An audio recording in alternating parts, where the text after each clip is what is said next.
Hello, good evening. All right, so welcome back after the mid-semester break. Okay, so hope all of you had a good break. Okay, and I also hope that all of you have started on the assignment. All right.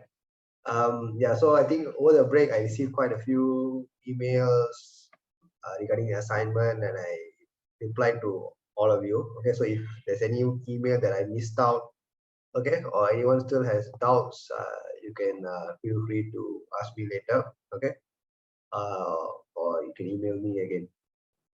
All right, so let me get started. Okay, so for today's class, basically what you're going to do is you're going to start off with tutorial 3. Okay, so in tutorial 3 we are going to sort of have a good recap to overview the entire MIPS architecture, and I think that is a good sort of starting point for your term paper. Okay, so in your term paper, we'll again review that after we do tutorial 3. Okay, you'll see that it's actually very similar. Okay, because if you understand tutorial 3, which is basically the whole flow of how things work, then sort of translating it to the term paper is quite straightforward. Okay, it just you need to think about some aspect of the design and then sort of prepare the report. Okay, and yeah, so we will look at that term papers requirements later. Okay, so let me get started with the tutorial 3.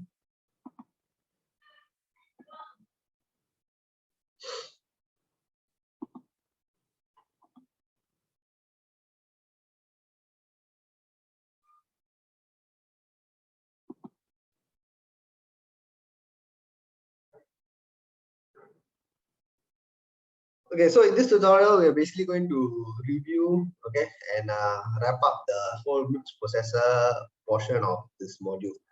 Okay, and then we can move on to the OS part. Okay, so this is basically where we sort of left off with the design of the whole processor. Okay, if you look at any reference text, okay, for this kind of architecture design, you will realize that the processor is actually far more complicated. Okay, there are a lot of things that we have not covered in terms of the instructions and all the other things that the processor is able to do. Okay, so this is just sort of the first pass of a processor architecture design that can fulfill the basic instructions. Okay, so the basic instructions here are these that we discussed. Okay, so there are still a lot of other instructions, a lot of other things that processor can do. Okay, again, to cover all that, then you probably need one whole semester to go into the full details. Okay, and then even then, this is also a single cycle processor. There's also what we call the improved versions, which are the multi-cycle implementation and the pipeline processor. Okay, again, all of that, if you're really interested, I will recommend you some textbooks later, which are free to download. All right, and you can actually have a look to see how it is implemented. Okay, so this is basically where we stopped off. All right, so these are all the control bits. Okay, so instead of going through this, let's go through the question, and then when we go through the question, we'll actually review these control signals as well. Okay, so let's look at the first instruction. So in this tutorial, we are looking at 3 instructions, and we are supposed to analyze how the data flows, all right, or information flows through the processor as these instructions are executed, all right, which is actually what we have been doing in the last sort of 2 lectures, all right, before the break. Okay, so let's look at the instruction. So this instruction is a load word instruction. Okay, so if you recall, what this does is it's taking the content of register 15, okay, add with offset of 0, and this is pointing to a memory address.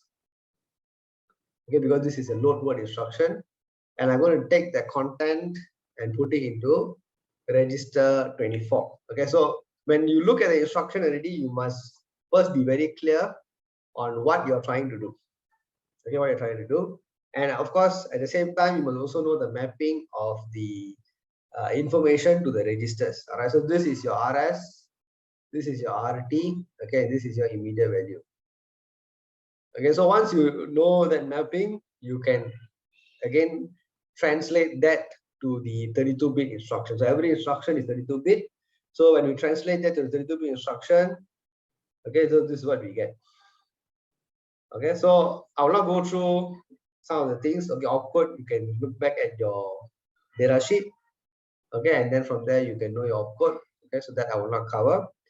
All right, so RS and RT, we already know. So this is basically 15, and this is 24. Okay, and in this case, the immediate value is 0. So the lower 16 bits have a value of 0. All right, so in the first part of the decoding, we already have hard coded. Okay, that means the bits 25, 21 come to read register 1. That means the value 15 comes here, the value 24 comes here. All right, so when the value 15 and 24 come to RR1 and RR2, what happens? That means I'm saying that the content of register 15, okay, will come out here. And the content of register 24 will come out here. Okay, now this is again by default, because whatever I provide to RR1 and RR2, the content of those two registers will come out. Okay, so that is what will happen in the very first instance. Now, if you look at it, you have two different colors here. One is red, one is blue. Okay, so what does these two colors signify? Now, in this instruction, in this lower instruction, the data from register 15 is what we want, correct? Because we want to use that to point to the memory address, okay, together with the offset.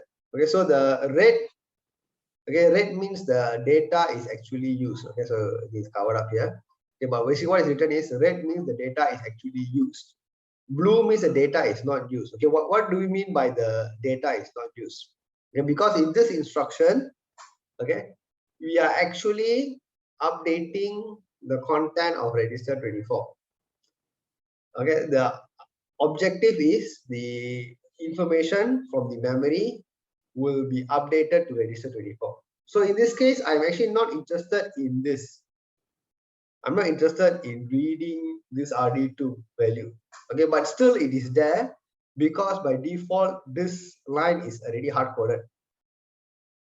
Okay, so it is there, but we are not going to use it. Okay, again, why? Because we have all the multiplexers. Okay, so if you remember the last lecture that we had, the whole idea of all these multiplexers is that even though you have so much information coming in from different places, okay, the multiplexers will help us to decide which data we really want to pass to the next stage. Okay, so even though I'm reading from register 24, okay, I don't need that content. All right, and that one will be determined later by the multiplexer. Okay, now how about the next step? So the first thing is this multiplexer over here. Okay, so in this multiplexer over here, we know that the register I want to write to is actually 24. That means I want this to be selected. Okay, that means the register destination must be 0, the top one. So that is why this is a 0. Okay, so the multiplexer selector pin register destination will be 0. So that will ensure that the top data, the top pin or the pin at the pins 0 will pass through to the next stage. Okay, so the right register will now be 24. All right.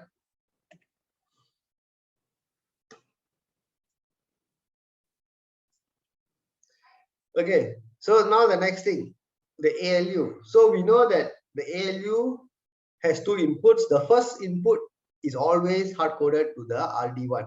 So that is already fixed by default.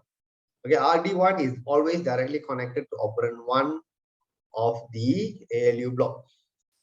Now, how about operand 2?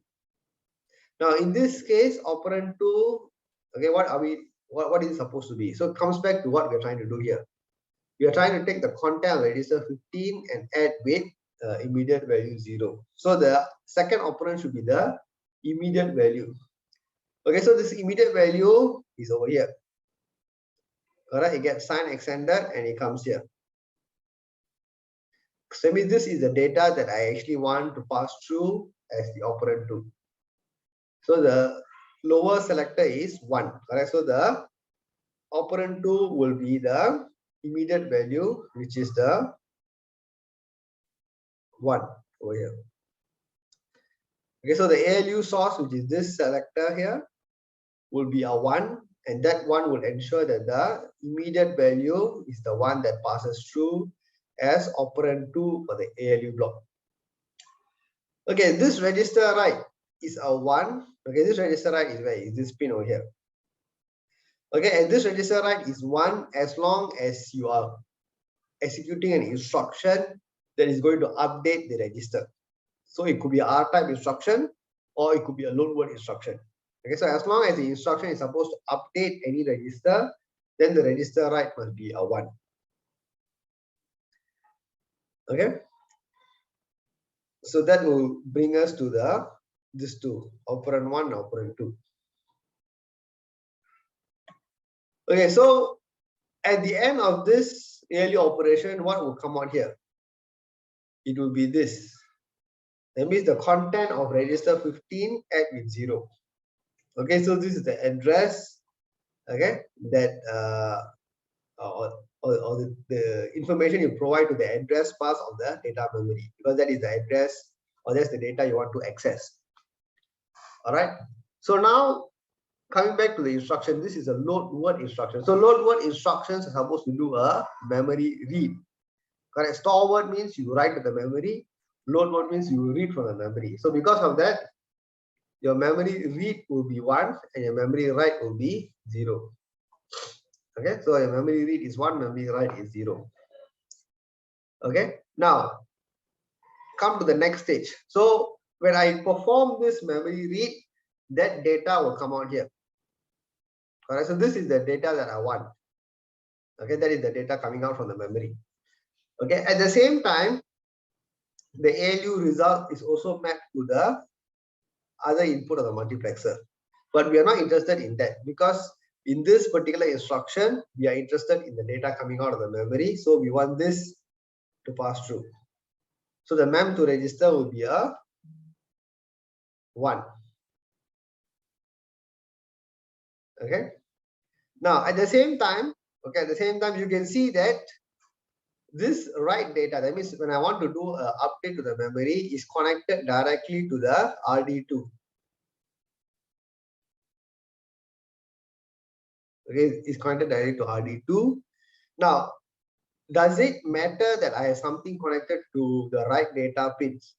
Okay, it doesn't matter because my memory write is 0. So if my memory write is 0, okay, no matter what information I put at the data pin, nothing will get updated. Okay, nothing will get updated. So it still doesn't matter, okay, if I have some information there. If I do not set the memory write pin, then no information will get updated to the memory. Okay, the same thing in memory read as well. But just because I provide an address doesn't mean the data will come out. I still need to make sure memory read is activated. Then the data will come out. Okay, so the address information on the address bus and the data bus, okay, is of course important, but you also need the correct control signal to be activated. Then the memory will respond correctly. All right, so that's why here this is blue, because even though there is some information there, we are not going to use the information. Okay, then finally what will happen? This data will travel back here as the data to be written back. Correct? So that is this. So this is the data to be written back. And where will I write it back to? To the right register, which is 24. Okay, to the right register, which is register 24, which is already selected through the first multiplexer here. Okay, so you can see that everything sort of comes together very nicely in the whole loop. All right, so a lot of things are happening. All right, a lot of data is being processed, but at each stage we have the multiplexers to help us decide what information passes on to the next stage and so on. Okay, so that is why the multiplexers and the various control signals are important. okay, to ensure that the flow of data is correct, okay, for the type of instruction we are executing.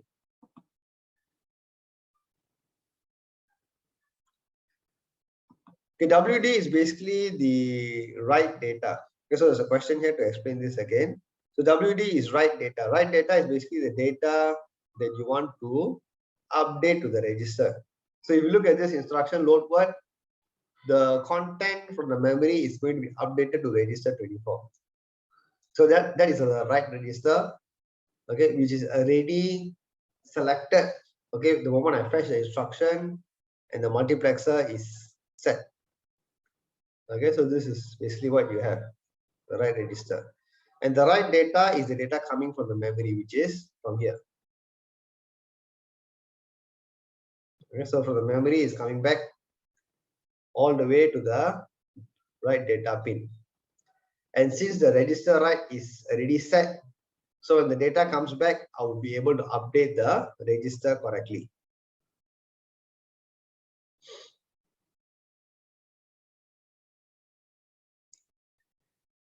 Okay, so for this instruction, basically it is not a branch instruction, so branch is 0. Okay, so we don't need to worry about ALU control. Okay, so we're not going to cover this. Okay, so as long as the main control signals we understand, that is enough. Okay, we don't need to worry about the rest.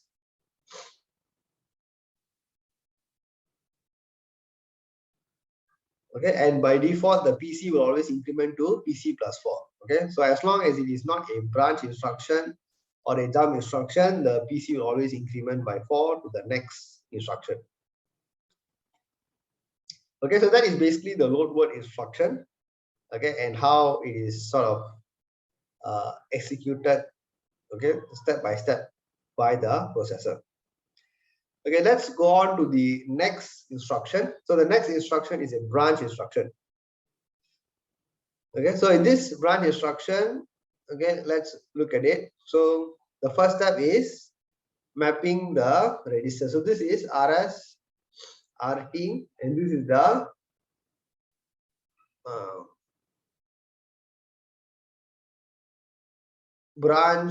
number of branch lines. Okay, so if you look back at your slides, you'll see that this number here is the number of lines of code. Okay, so if the content of register 1 and register 3 are the same, then I will branch to 12 lines away, and 12 lines away from PC plus 4. Okay, why? Because PC plus 4 is always the default. Okay, then from that PC plus 4, I will branch 12 lines away to that particular new line to execute. Okay, so let's see how this is sort of decoded by the processor step by step. Okay, so the first step is, of course, the mapping of the instruction to all your bits over here. Okay, so the output, you can look at it from the instruction set. Okay, the RS is 1, RT is 3, okay, and the 12 is over here, the immediate value 12. Okay, so again, what will happen here is your RR1 is 1, RR2 is 3. So a value of 1 will come here, a value of 3 will come here. And we also know that this means that the content of register 1 and the content of register 3 will come here. Okay, now in this instruction, okay, what are we trying to do? We are trying to compare. Okay, so the comparison is done in the ALU, okay, between the register values. So in this instruction, there is no reading from memory or writing to memory, correct? Because a branch instruction is just comparing the content of 2 register values only. So there is no access to memory. So there is no memory read, there is no memory write. So if there is no memory read or memory write, what I put here, okay, what comes here is really not important. Okay, what comes here as the write register really doesn't matter. Okay, why it doesn't matter is because I know that I'm not going to update any register. And since I'm not going to update any register, my register write will be set to 0. Okay, if my register write is set to 0, no matter what information is at the right register pins, doesn't matter. Correct? Because I know I'm not going to update any register. Okay, it's the same thinking as just now, correct? Where we said that, okay, even though I have something over here at the right data pins, it doesn't matter, because end of the day, if I do not activate my mem write, nothing will get updated. Same thing with the address, right? If I supply address, still it doesn't matter unless I activate memory, then the data comes out. Okay, so the same thinking applies here.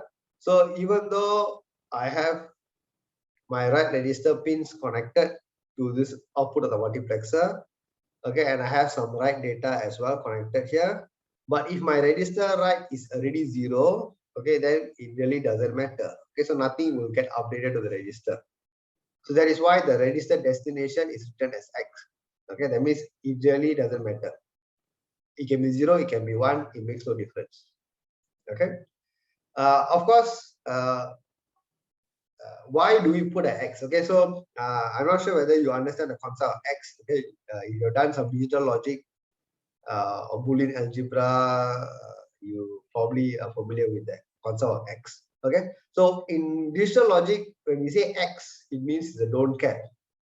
Okay, so normally we say it's either 1, 0, or don't care. Now, why is don't care actually very useful? Okay, very sort of helpful, is because when we don't have to care, we can simplify the design of the hardware. Okay, so even though we see all these as high-level blocks, okay, internally, if you look inside the registers, you look inside the ALU and so on, there are a lot of logic gates inside, okay, that are used to build up all of these components. All right, so if the logic has don't care conditions, then it makes my life easier, because then I don't need to really care about it. So whether it happens or doesn't happen, I can sort of ignore it when I do my circuit design. Okay, so that is why we choose to put an X. Okay, so the eventual circuit that we build in the control block over here will be easier. Okay, so that is the reasoning behind it. Okay, but again, we are not going into the details of how to translate this to logic gates and build up the circuit. All right, so that is not covered in this module here. Okay, the next step is the ALU source. Okay, so what is the ALU source? The ALU source again is the 2 operands. So we know that the first operand is always fixed.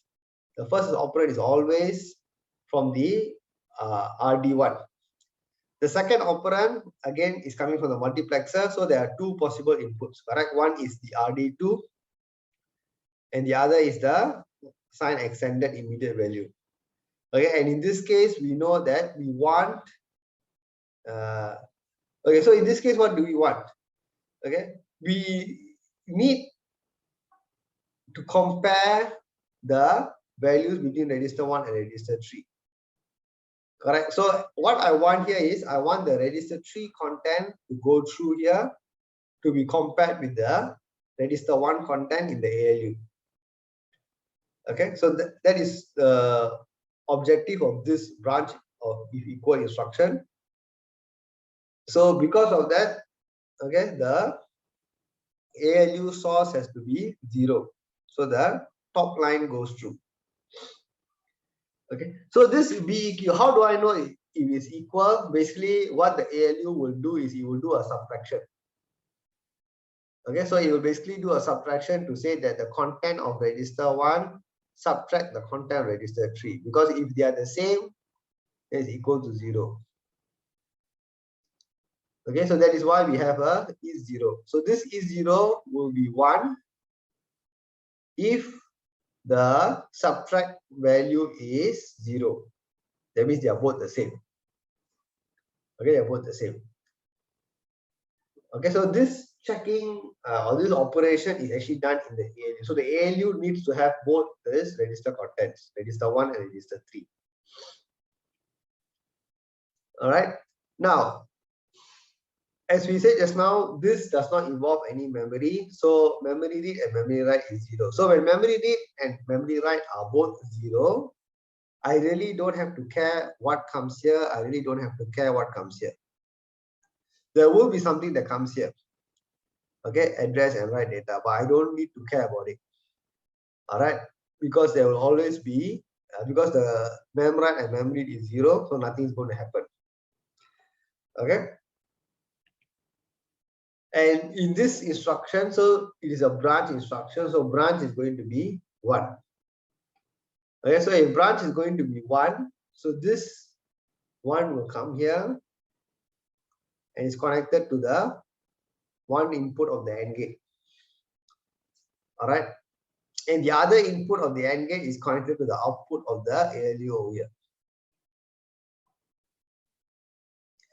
All right, and if both are 1, that means the branch bit is set, that means this is a branch instruction, and the E0 bit is set. So this means they are equal. Okay, so if that is the case, then I need to take the branch, correct? Because I need to branch if equal. So I need to take the branch, then the PC source will select the 1 to go through. And what is the 1 or the input connected or the data connected to input 1 of the multiplexer? Okay, that has 2 is output of an adder, and this is 2 parts to it. One is the PC plus 4. This PC plus 4 again, like I said, is always by default. Okay, because the moment I fetch one instruction, automatically the program counter will increment by 4 to prepare me to fetch the next instruction. So PC plus 4 comes here. Okay, so by default, that is the standard address I will go to after each instruction. But in the case of a branch instruction, it will be PC plus 4 plus the branch address. Now, what is the branch address? The branch address is how many bytes away from my current PC. Okay. Now, the value of 12, okay, is the number of lines of code. That means 12 lines of code. That means if BEQ is executing here, okay, it is, okay, so PC plus 4 is here. So this is PC, this is PC plus 4, and then I need to count 1, 2, all the way to line 12. So that is the line I want to jump to. Okay, that is the line I want to jump to if this check is true. Okay, and we know that each line or each instruction, okay, as we have seen here, each instruction is 32-bit. So each instruction is 32-bit, which is 4 bytes. All right, so when I say 12 lines of code, okay, if I say 12 lines of code, that is equivalent to 12 times 4, which is 48 bytes away. Okay, because each line is 4 bytes. Okay, it's 48 bytes away. So I need to make sure that I add PC plus 4 and add 48.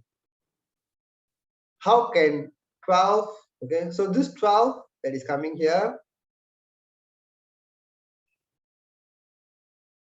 okay, how does it become 48? Because I left shift by 2. Okay, we have covered this before. Whenever I left shift by 1 is equivalent to multiply by 2. If I left shift by 2 is equivalent to multiply by 4 and so on. All right, so basically this branch that we see here, when I pass the immediate value to this left shift by 2, it will automatically multiply by 4. So 12 will become 48. Okay, so that is how I generate the new branch address. So this line over here is the branch address. Okay, so you can see that by default, what will happen is the processor will automatically calculate the branch address and keep it on standby, okay, at the multiplexer. And you also have the PC plus 4 on standby. All right, and what is happening is we are waiting for the ALU to finish the check. So the ALU must finish the check, and after it update the E0 bit correctly, then the PC source will be able to decide who or which line will go to the next step, whether it's PC plus 4 or PC plus 4 plus the 48. All right, so that is how the branch works. Okay, and again, as you can see, we are not doing anything with memory. So memRAD and memRead are 0. And if memRAD and memRead are 0, then whatever comes here, okay, we do not know. Okay, it could be any random data. And similarly, okay, we are not doing any information, we're not sending any information to be updated to the register. Okay, because register write is already 0. So because of that, we can also say that the mem to register is going to be X. Okay, why is going to be X? Because who passes through over here doesn't matter. Okay, who passes through doesn't matter, because when the data comes back here, my register write is already 0. So no matter what comes back here, if my register write is 0, I will still not update any of the registers. Okay, so that is why the mem to register is 0, and the register destination here is also mem to register is X, and register destination is also X. Okay, so you can see that like how, okay, we are able to make the correct decisions, okay, for each type instruction using two important things. One is the multiplexers, okay, and together with that is all the control signals. Okay, so the multiplexers and the control signals play a very important role in deciding what happens at each stage. Okay, the processor is always doing things sort of in parallel. Correct. So if you come back here, okay, just to show you what I'm talking about. When I look at this earlier example here, this lower instruction, I still take the same immediate value here. Okay, I still take the same immediate value 0. Okay, and even though I'm using it over here to pass to operand 2, this same 0 is still coming here. It is still going to get left shift by 2, and I'm going to come here. The same PC plus 4 comes here, and I still prepare a so-called branch address.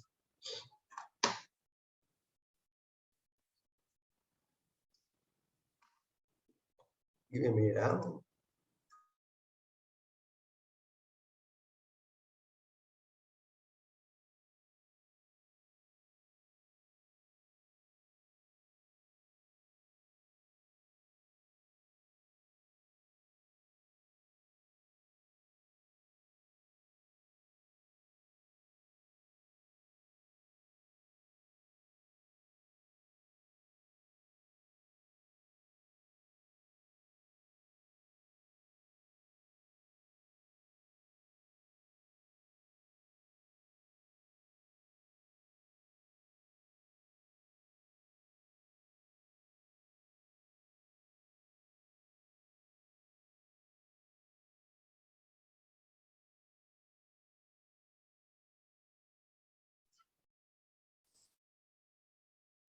Yeah, so the load word instruction also has the same hardware blocks, correct? So we are still going to take the immediate value, we're going to left shift by 2, we're going to prepare a new offset here.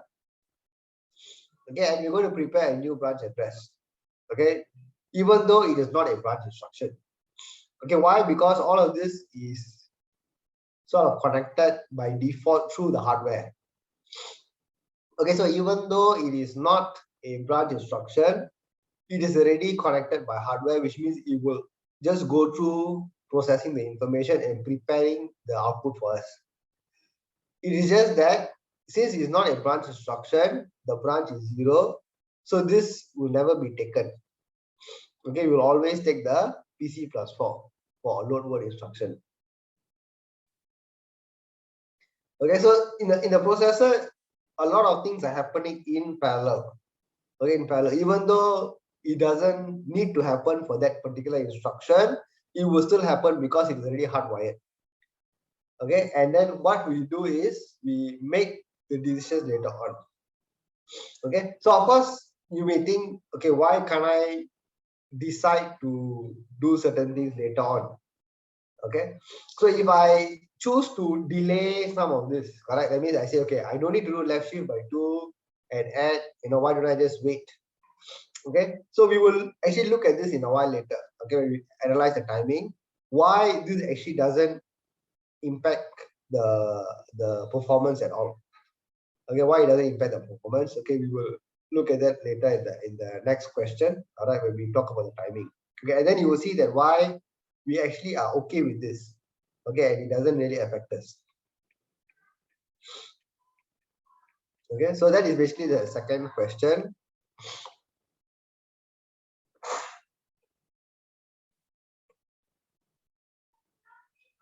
Okay, so again, just to finish up this, you can see that the content of the write register here could be any value, okay, and the write data here is also can be any random value, okay, because we are not concerned about it as there is no write happening. There's no register write. Register write is 0, so there's no write happening. Okay, so as a question, how do we get 1 for the branch? Okay, so that is the sort of how the control unit will be designed. Okay, so the control unit will automatically be designed to provide the correct values for all the multiplexers and all these control signals. Okay, so same thing as why is it 0 over here, okay, or 1 over here, and so on. So all of that is actually coming from the control block over here.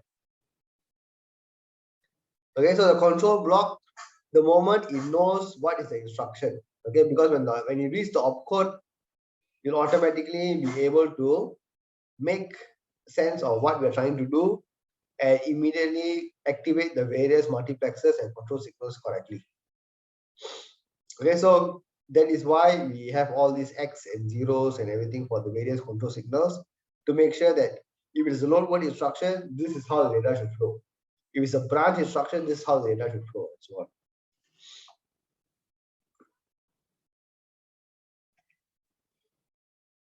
Okay, so now let's look at the last example here, which is a subtract instruction.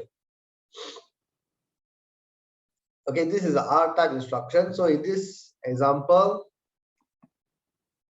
okay, this example, we are going to take the content of register 20, do a subtraction with the content of register 5, and put it into register 25. So it's purely R-type instruction. There is no memory access involved. Okay, so let's go through and see what happens.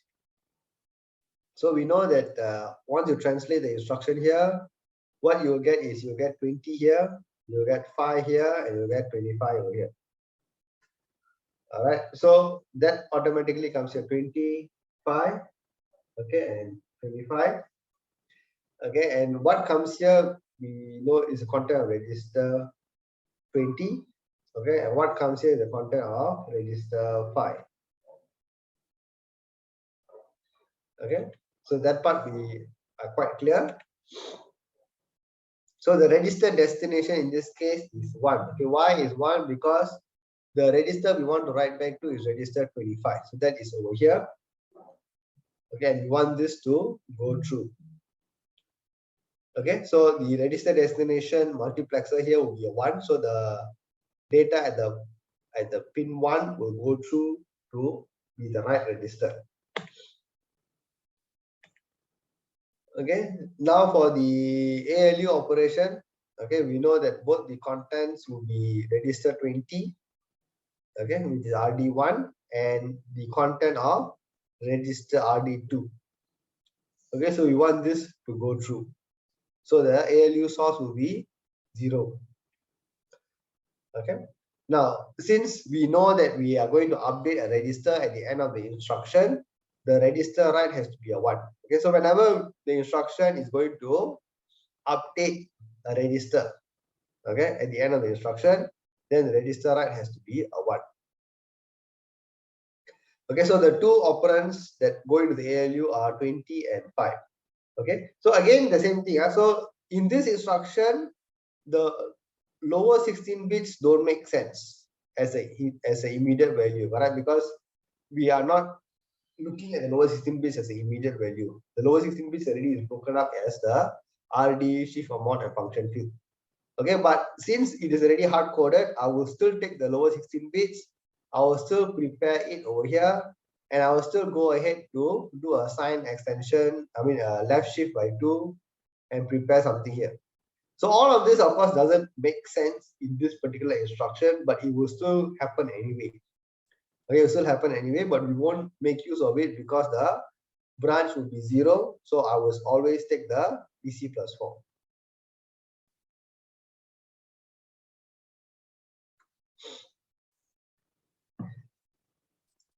All right. So once this is done, then the ALU, what will it do? So the ALU will know that it's supposed to do a subtraction operation. So I'll generate the ALU result. So the ALU result will be here. Okay. Now this ALU result is basically the content of register 20 minus the content of register 5. Okay. Now this is of course presented also directly to the address bus. Okay, but since this does not involve any memory access, we don't need to worry because we will know that memory read and memory write are both going to be 0. So even though I have some information there on the address bus, it doesn't really matter. Okay. Now, what I'm interested in is this actual value, correct? The subtraction result. So this is also connected here. And this is the one I want to pass to the register. So the map to register will be a 0 because that is the data that I want to go back to the right data. And since the right register already specified as register 25 and my register right is 1, then the data will get updated to the correct register. Okay, and the branch is 0 in this case, and the last two need to worry. Okay, and by default the PC will be PC plus 4. Okay, so you can see 3 different types of data flow, correct, in these instructions: the load word, the branch, and the subtract. Okay, so all 3 again sort of give us a very clear picture that many things happen, okay, concurrently, and the control block and the signals and the multiplexers are the ones that actually help us to make sure the correct data is channeled along the way as we are processing the information. Okay, so that is the key idea of this.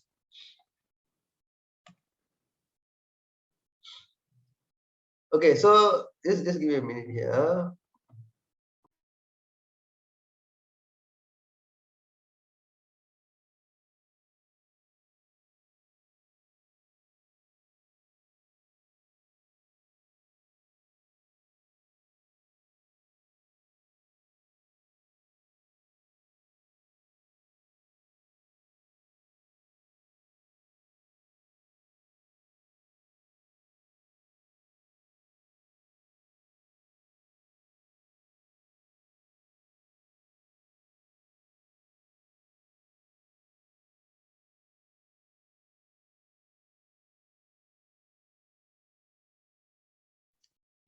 Okay. Okay, so now we are asked to analyze the timing aspect. Okay, so this is interesting. So we're going to look at how much time it takes, all right, for the each type of instruction to execute. All right, and we are given some in the tutorial question. You are already given some timing for the various blocks. Okay, so now let's look at the subtract instruction. So the first thing that we need to do is we need to fetch the instruction from memory. So that takes 400 picoseconds. Okay, once that is done, okay, you decode the instruction. You need to get the data out of the register file. Okay, so you have some time for that. And we know that while we are extracting information from the register file, we also need to decode the instructions of code to generate the various control signals. Okay, now this control signals block, okay, generation is a lot faster, okay, compared to the register file. Because the register file is actually very much like a memory, correct? You have 32 registers, and you provide the address of which register you're talking about, and the information needs to come out, okay, which takes time, okay, compared to a control block, which is again mostly very basic logic gates put together. So in that sense, even though both of these things are happening in parallel, okay, we don't need to worry about the control block because that is slower. I mean, sorry, that is faster. Okay, only 100 picoseconds. The register file is much slower, so we need to be more bothered about the slower part. Okay, we need to be more bothered about the slower part. So after I read from the register file, I have the multiplexer, okay, which is the ALU source. All right, before I go to the ALU. Okay, so this multiplexer you cannot ignore, because whatever is the case, I need to make sure that the data passes through the multiplexer first before I can go to the ALU. Okay, whether it's coming from the read data or whether it's coming from the immediate value, either way the multiplexer timing has to be factored in. Okay, then I go into the ALU, and then finally, after the ALU result is available, okay, since there is no memory access, so this sub instruction is R type instruction, okay, in this example. So in this case, there is no memory access. So you see there's no memory access. Once the data is available from the ALU, I can immediately pass through the multiplexer and send it back. Okay, and once I send it back, I need to access the register file one more time to do one last update, which is to write the data to the appropriate register. Okay, so that is basically the entire sort of time that it takes. Okay, putting everything together.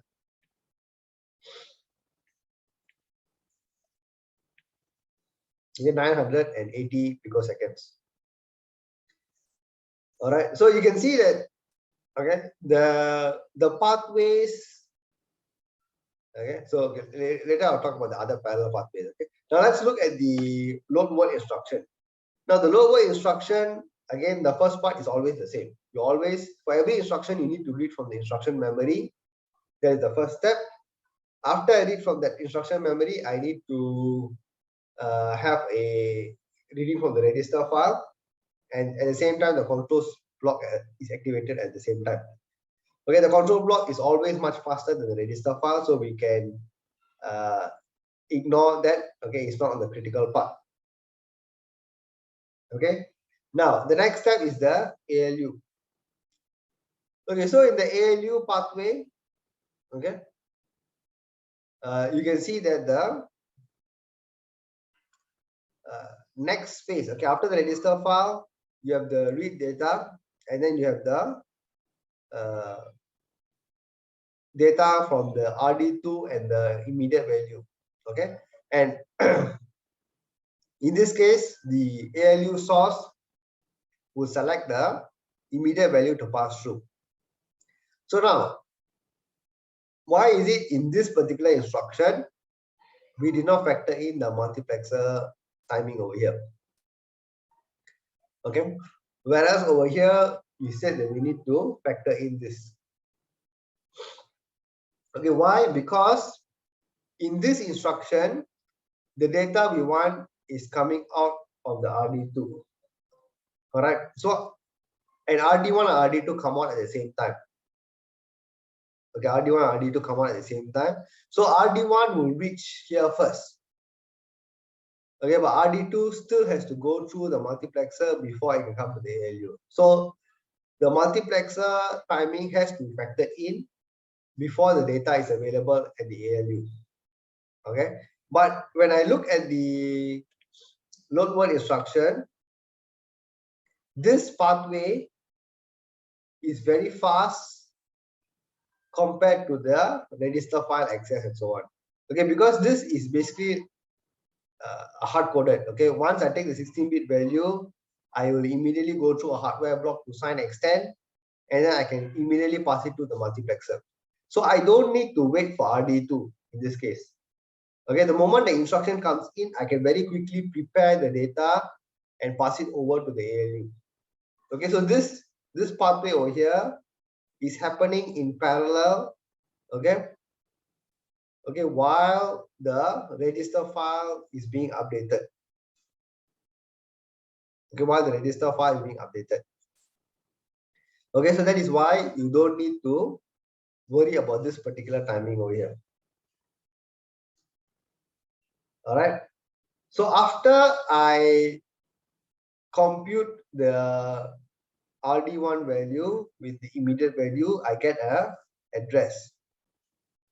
Okay, and in this case, a load word instruction means I'm doing a memory. Okay, so there is some time needed for the memory read to occur, and after that, I need to pass that data through the multiplexer. Okay, so I need to also factor in that time for this particular multiplexer. Okay, and then the data comes back, and when the data comes back, it goes. It needs to activate the register file one more time to update the data with the correct value.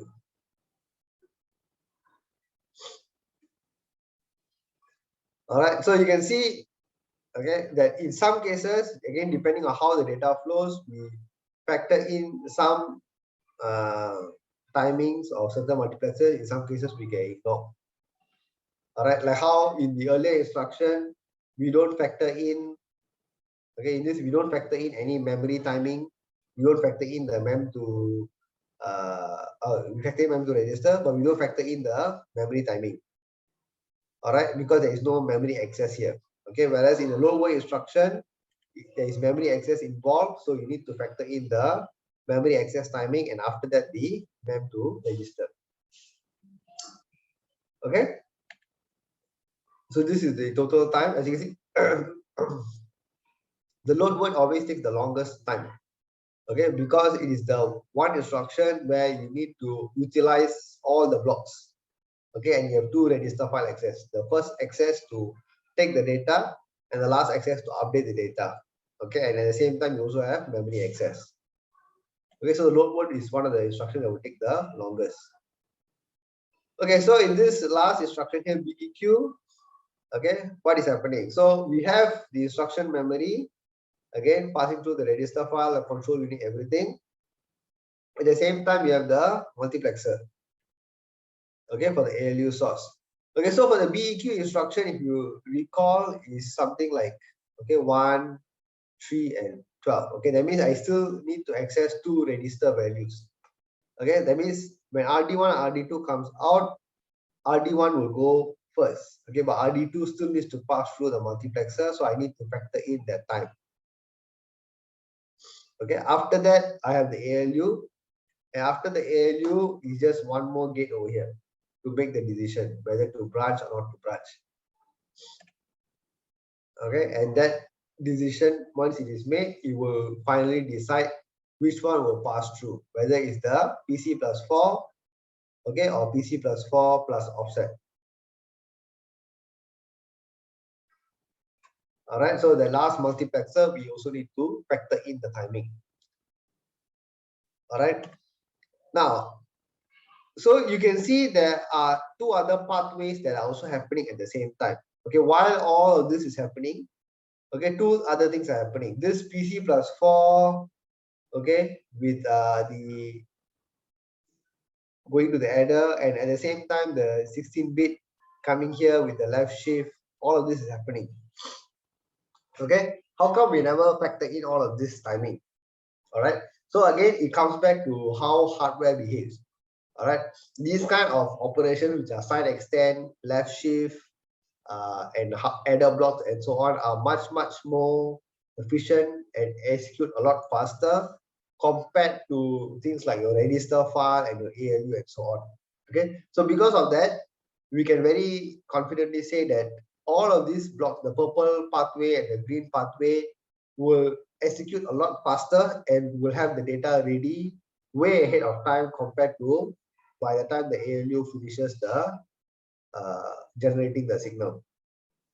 Okay, so because it's all happening concurrently and that is much faster, we don't need to worry about this green pathway and the purple pathway. Okay, so that is the reason why we can safely ignore these pathways here. Okay, and focus on the slowest pathway, which is the one that has to make that decision.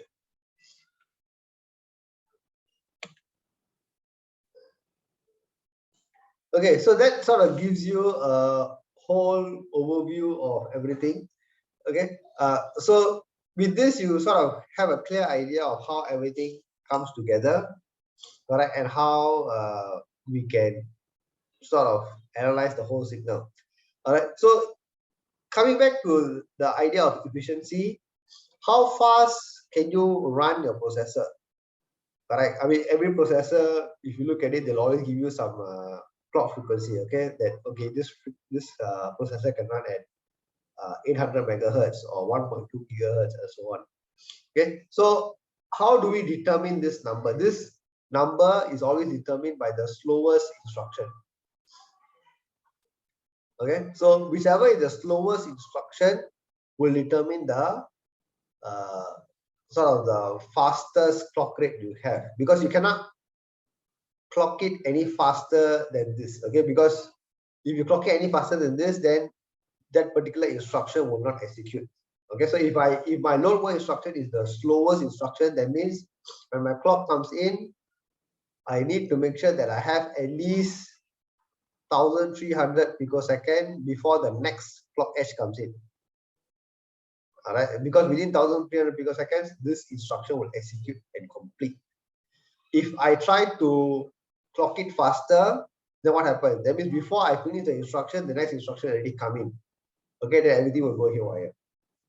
Okay, so you can only clock it as fast as your slowest instruction. Okay, and the load word instruction is always the slowest because that is the one that has memory access plus double register file access. Okay, so you always take the longest amount of time.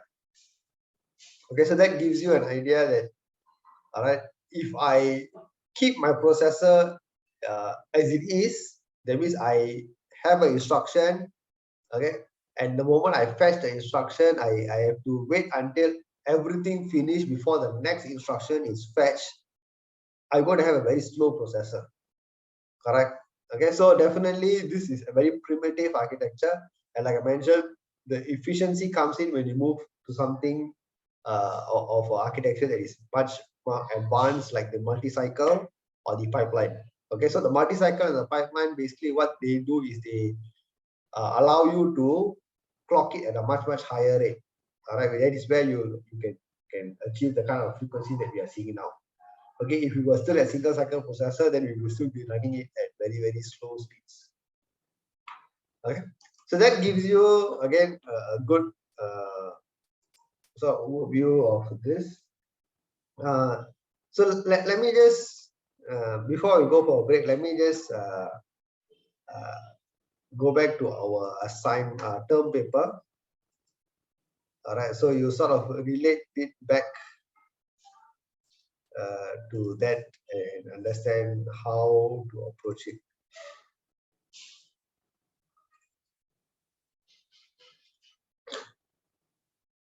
Just give me a minute here.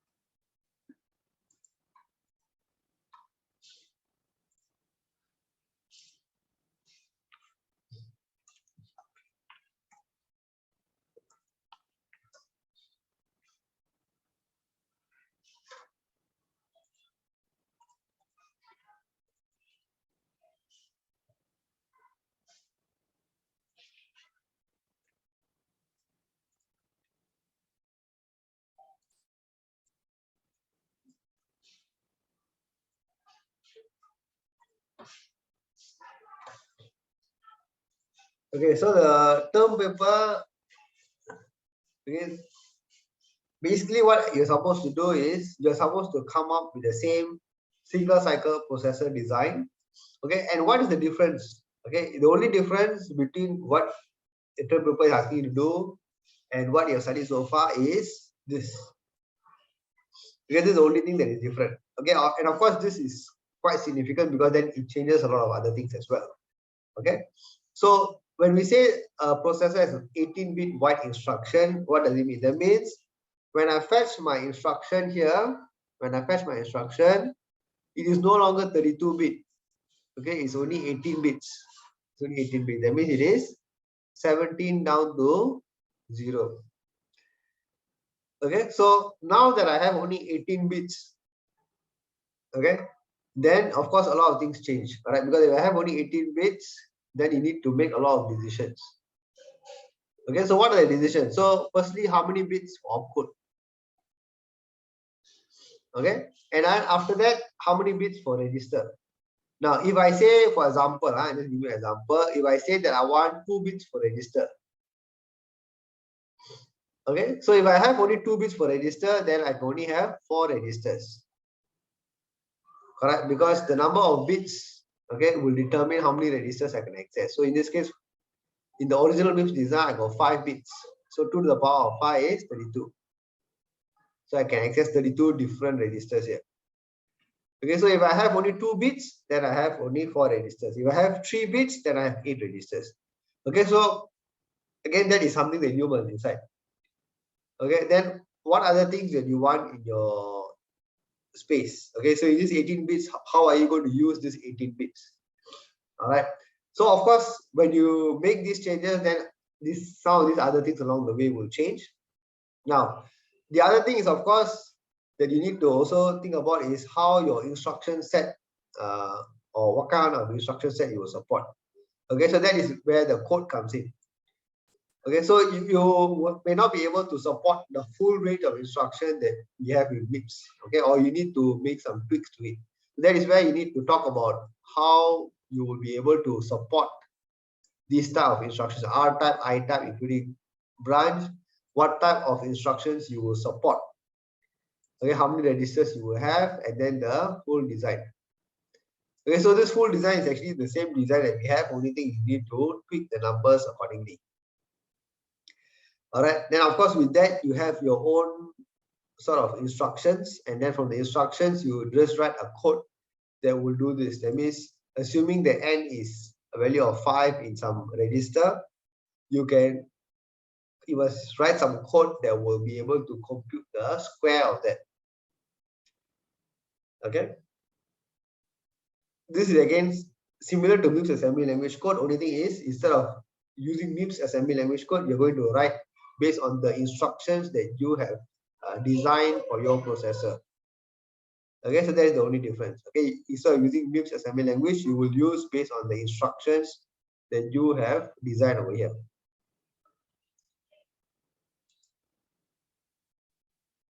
Okay, you don't need to achieve same functionality as MIPS. You just need to make sure that it can fulfill the basic operations as specified here, and you're able to write code that can perform this operation. Okay, so you don't need to fulfill all the things that MIPS can do. Okay, so n is basically a register size, correct? So the data size, okay, is up to you to decide. Okay, so the data word width is up to you. Okay, so you can say that this is 32-bit processor, it's a 8-bit processor, a 16-bit processor. That is up to you to decide. Okay, so the n is basically any value that goes up to whatever data word width that you decide for your processor.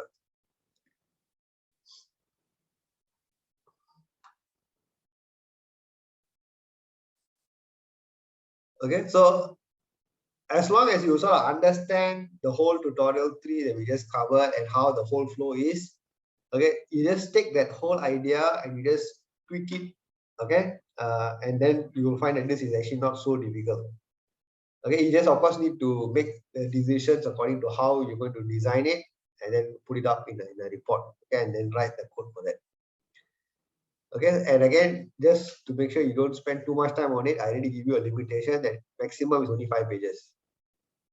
Okay, 5 single-sided pages. So again, you do not need to spend too much time on it. Okay, so maximum 5 pages, put in all these details, and I think is doable. Okay, and you have more than enough time. Okay, it's only at the Friday of week 12 where you need to submit. Okay. All right, so I think now is a good time to go for a break. All right. So with this, we sort of wrap up the whole first half, okay, on MIPS. Okay. So the only two deliverables that you need to focus on is the assignment 1 and the term paper. Okay, term paper you still have time. All right. And then when we come back from the break, we will start on the next phase. Okay, on the OS part and how to move towards OS. Okay, so I think now it's 7:40. Okay, so we'll take about a 15 minutes break, 7:55 or so we'll come back. Okay, and then we will discuss and start going through the next set of slides. Okay, so if you have any questions, you can put in the chat first. All right, later when I come back, I will address those questions.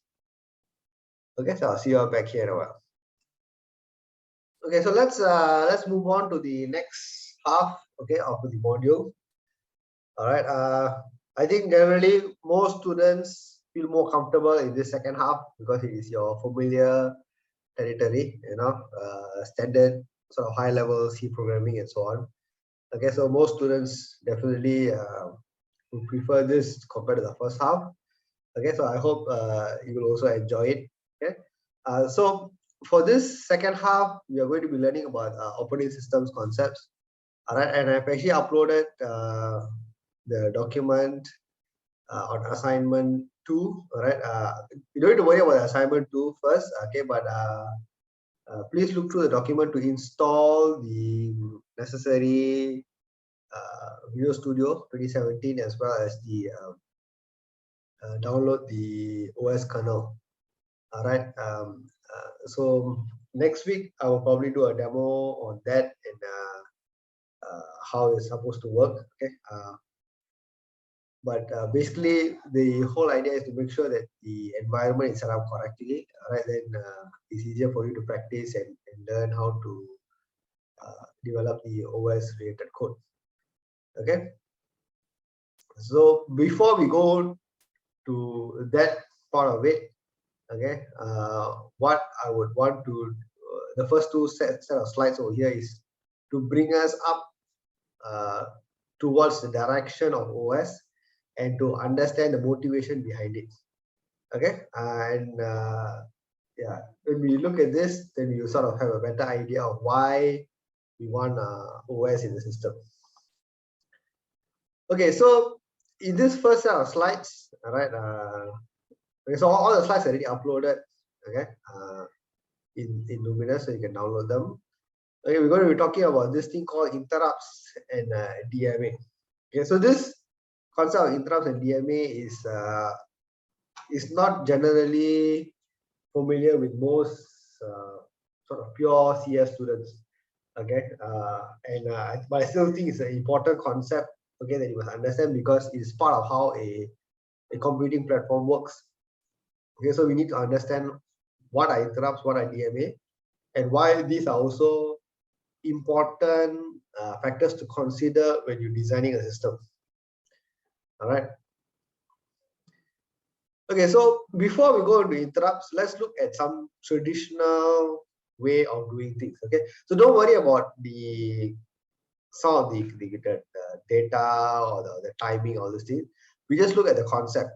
All right, so imagine that right now, okay, data is coming in, okay, through a particular port. Okay, a very simple example is, for example, you're connected cable, okay, a LAN cable to the network. All right, and you have data coming in at a particular rate. Okay, and if your processor is continuously trying to read this port to know when new data is available, then what happens? Okay, it will become something like this. All right, that means whenever the new data comes in, okay, you may set some particular flag, okay, to say that new data has arrived in your port, All right, and once the new data has arrived, I can read the data, process the data, and then set the status to false so that I can wait for the next data to come in.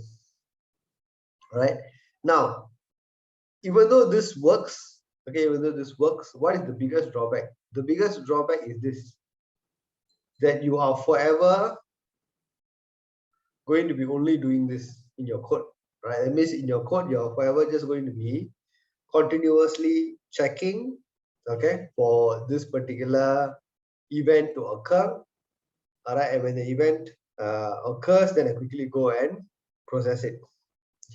Okay, which means that you really can't do anything else useful in the rest of the time, because if you do something else, you may miss a data packet coming in. All right, so the cost of processing is very high. Okay, you really waste a lot of time, okay, and power in keep on checking for new data to arrive. Okay, so again, don't worry about the numbers and all these calculations. We don't go into all of that. We just want to understand the concept only. Okay, the concept is, if I do this approach, okay, so this is basically what we call the polling approach.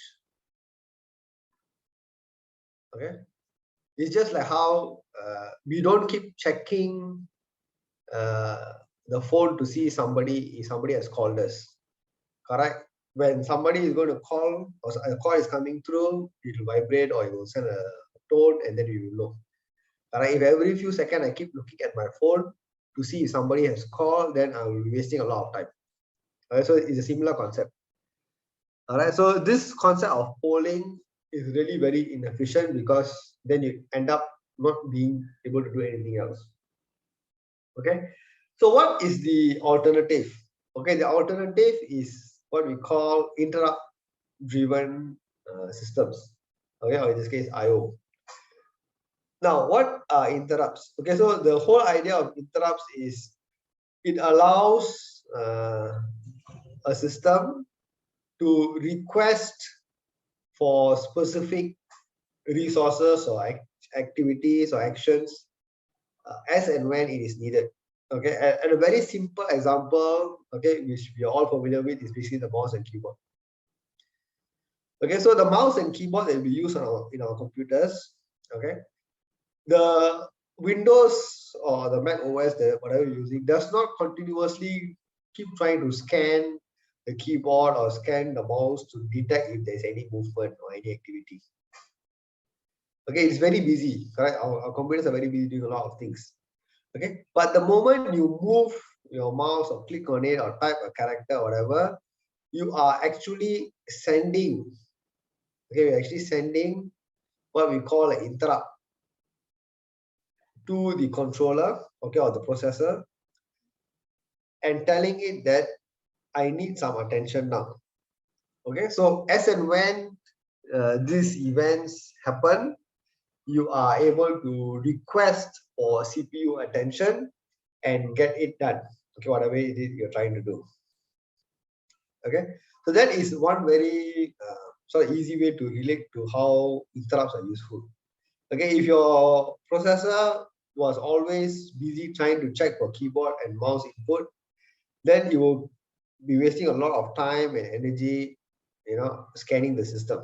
Okay, why you should be doing other things. Okay, so again, everything that we have uses some form of interrupt, whether it's printer, monitor, hard disk, or so on. But I think what we can quite easily relate to is the mouse and the keyboard. Okay, so the whole idea of interrupts, okay, again, we're not going to go into the details here. All right, we're just going to look at the idea of it. Okay, so I'm not going to go into the details of the interrupt vector and all this address. Okay, but what the idea that I want to just make clear is that the idea of interrupts is that when an event, when a system or part of a system or a software or a hardware, whatever it is, when you want some attention, you have the ability to notify the processor that I want your attention. Okay, so that is basically what we call raising an interrupt request to the processor. And when that happens, the processor is able to acknowledge this request and carry out the appropriate action. Okay, how it carries out the appropriate action, okay, we're not going to go through, but I've added the slides here. Okay, if you're interested, you can go through, but again, it's not part of the syllabus, but I just added it in for your own information. Okay, on the idea of interrupt vector and interrupt ISR, interrupt service routine. Okay, so I'm not going to go into that, but the whole idea is, okay, in this example, for example, a simple way to look at it is, for example, your in your car, okay, so you have an airbag sensor. Okay, so your airbag is a device that is connected, all right, to the car. You do not want to execute. So if the airbag sensor is triggered, there are certain activities that you need to carry out. Okay, we do not know when it will trigger. Okay, so since we don't know when it will trigger, we cannot write the code as a normal code. Like we can write the normal code. What do I mean by normal code? That means I cannot say that I have a airbag, okay, airbag function, okay, and then I write a function, and inside my main loop, okay, I cannot say, okay, if something happen, then I call airbag function.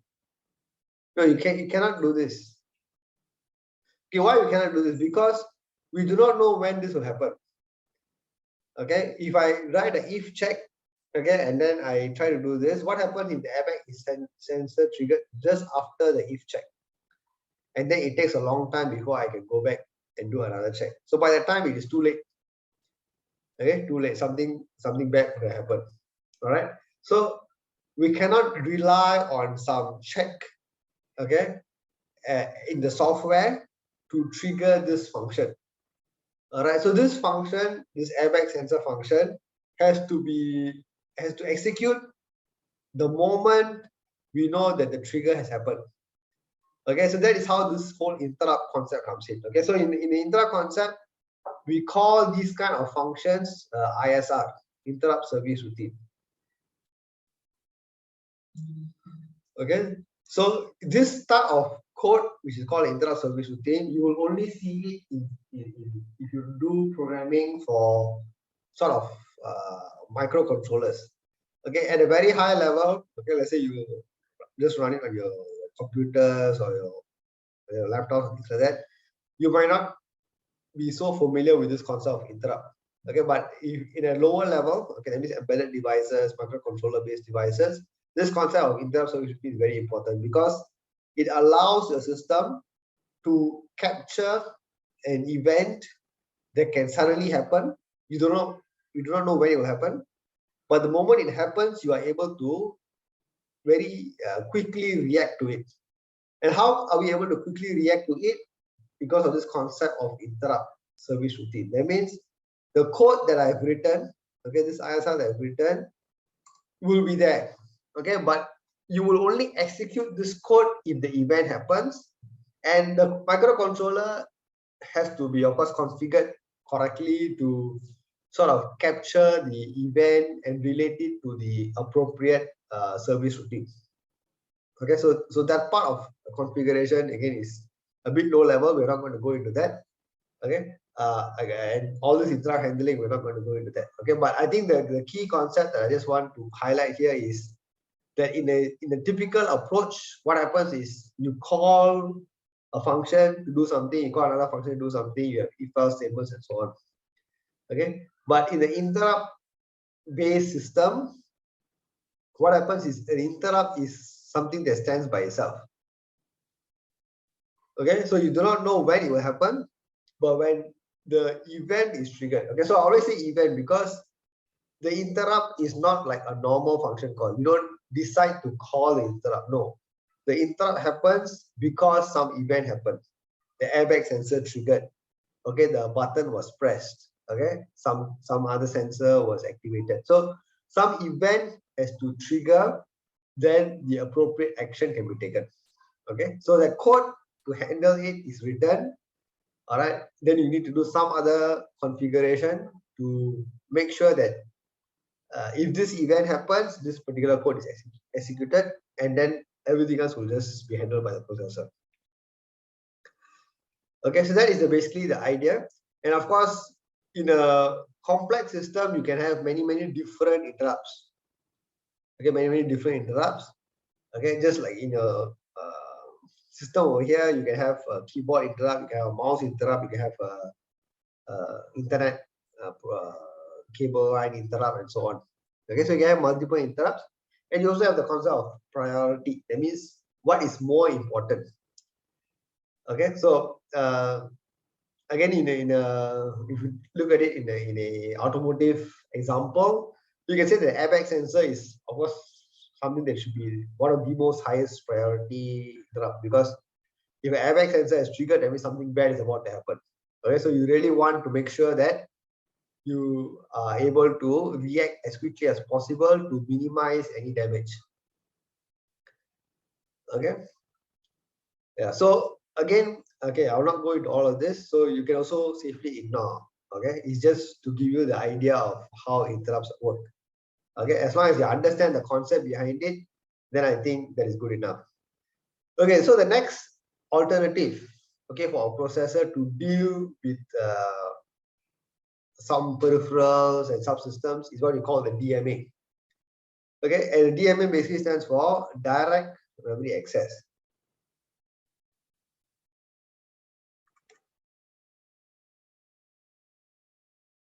Okay, now what is this whole idea of DMA or direct memory access is, if you look at a computing system, okay, it talks to every device or every other device through what we call a bus.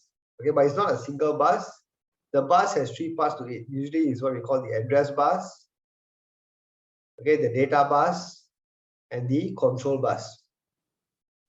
So a computing system has a CPU that communicates with all its other peripherals through the three buses: the address bus, data bus, and control bus. Okay, and of course, since the CPU is the main master of the entire system, it controls the flow of data. Okay, so now if I wanted to move a huge chunk of data, so imagine that, let's say you have a huge 1 GB file, okay, that you want to transfer from one part of your memory to another, okay, or in this case from your hard disk to your RAM. So 1 GB of data is a lot. Okay, if I were to utilize the CPU to do it, it will take a long time because the CPU is busy executing instructions to do it. Okay, it's supposed to like read. Okay, if you put it at a very low level, it's equivalent to saying that I have to execute a load word here and a store word here. Correct? I read from one memory and I write to another memory and so on. And I need to keep on doing this for 1 GB of memory. So it's very slow. Correct? Very slow. Okay, as we just saw, one load word instructions take so many picoseconds. Another store word instruction, again, so many picoseconds. And that is just for 1 byte. Okay, and why it is slow, another major drawback is since I'm executing load word, store word continuously, I am basically using up the entire CPU just for this one activity alone. Alright, that means my CPU is not free to do other things. Okay, so that is why, okay, processors have evolved to provide us with this new sort of subsystem, which is what we call the DMA. So in this DMA, what we do is we allow peripheral devices to actually temporarily take control of the bus, okay, without having the CPU involved. Okay, so I can say that, okay, since I want to transfer 1 GB from the hard disk to the RAM, I do the necessary configuration, then I let the DMA take over. So when the DMA takes over, it will automatically do this data transfer for me, and the CPU is now free. And the significance is, when the DMA does it, it's going to be a lot faster, right? Because it's not executing instructions, it is pure hardware driven. And the second thing is, the processor is now free to do other things. okay, which it previously couldn't do because it was busy transferring data. Okay, so that is basically the idea of DMA structure. Okay, so it allows you to take over the bus and move data around. Okay, now this basically shows you the entire sequence. All right, so for example, in this case, I want to transfer data from my hard disk, okay, to my main memory. Okay, my hard disk drive to my main memory. All right, so what I first need to do is I need to first tell the DMA controller what I want to do. So a DMA controller is another hardware that is part of the processor that is able to do this for us. So I need to tell the DMA controller, okay, I want to move data from this address, okay, over to my memory at this address. Okay, so I need to specify the address, okay, from the source and destination. I need to say how much. Is it 1 GB, 2 GB, and so on. And then I can activate the system. Okay, so once I activate, okay, the DMA will take over. And when the DMA takes over, it will be able to tell the move this data for me in the background without getting the CPU involved. Okay, without getting CPU involved. And what I can do is only when everything is complete, okay, then I can send a notification to the processor that, okay, I've completed the move of the data. Okay, so 1 GB of data is removed from the hard disk to the main memory. Okay, and this is also basically how a modern computer works. Correct. So a device, okay, that you are dealing with, okay, can request DMA access, okay, for movement of data. At the same time, it can generate interrupts to the controller. You can have two-way data transfer, and you can also have I/O requests. Okay, so this is sort of giving you an overview of how a system works together. All right. So this interrupt and DMA. Okay, why is this important for us to sort of understand? Okay, because we must understand that there are actually different sort of options available. Okay, so when you design a system, all right, even though we are familiar with software and writing a lot of high-level code, okay, to do a lot of things, sometimes it is good to have some appreciation for what are the sort of good capabilities or features that are present in a processor that you are actually not taking advantage of. All right, and because you're not taking advantage of it, maybe you are not fully utilizing what it is capable of doing. You know, so I think that is the key takeaway. The concept of interrupts and DMA are very good because it gives you this alternative perspective that, okay, there are certain things that I don't need to think in the traditional sense. Maybe I can actually solve it by using these alternative approaches. All right, so it's good to know what your computing platform supports. All right, and then from there, you are able to sort of build the system more efficiently. Okay, so that is basically the idea of this first slide, just to give you some alternative view. Okay, before we move into the actual software, okay, and the OS and all, the concept of interrupt and DMA, which is a bit more of a hardware approach, but again, because it is hardware, it works in your favor because it can free up the CPU to do a lot of other things. Okay, so you can see both of these have one very common objective. We want to let the CPU be free to do what is really important. Okay, so the concept of interrupts and DMA actually help us, okay, to develop a much more efficient system. Okay, so let's, okay, so again, just there's a short set of slides.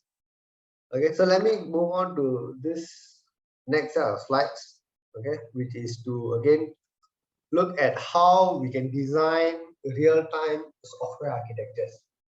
Okay, again, we are still moving in that direction of why we want OS first. Okay, because if we don't understand why we want OS, then after we learn it, we still do not know why we learned it. Okay, so we must sort of have a clear motivation. Why do I want to learn about OS in the first place? Okay, so what is a software architecture? Right? So I think this is something all of you are familiar with, right? When you are trying to solve a problem, when you're trying to solve a problem using software, you decide on some architecture. So the architecture involves, of course, the first thing is functionality.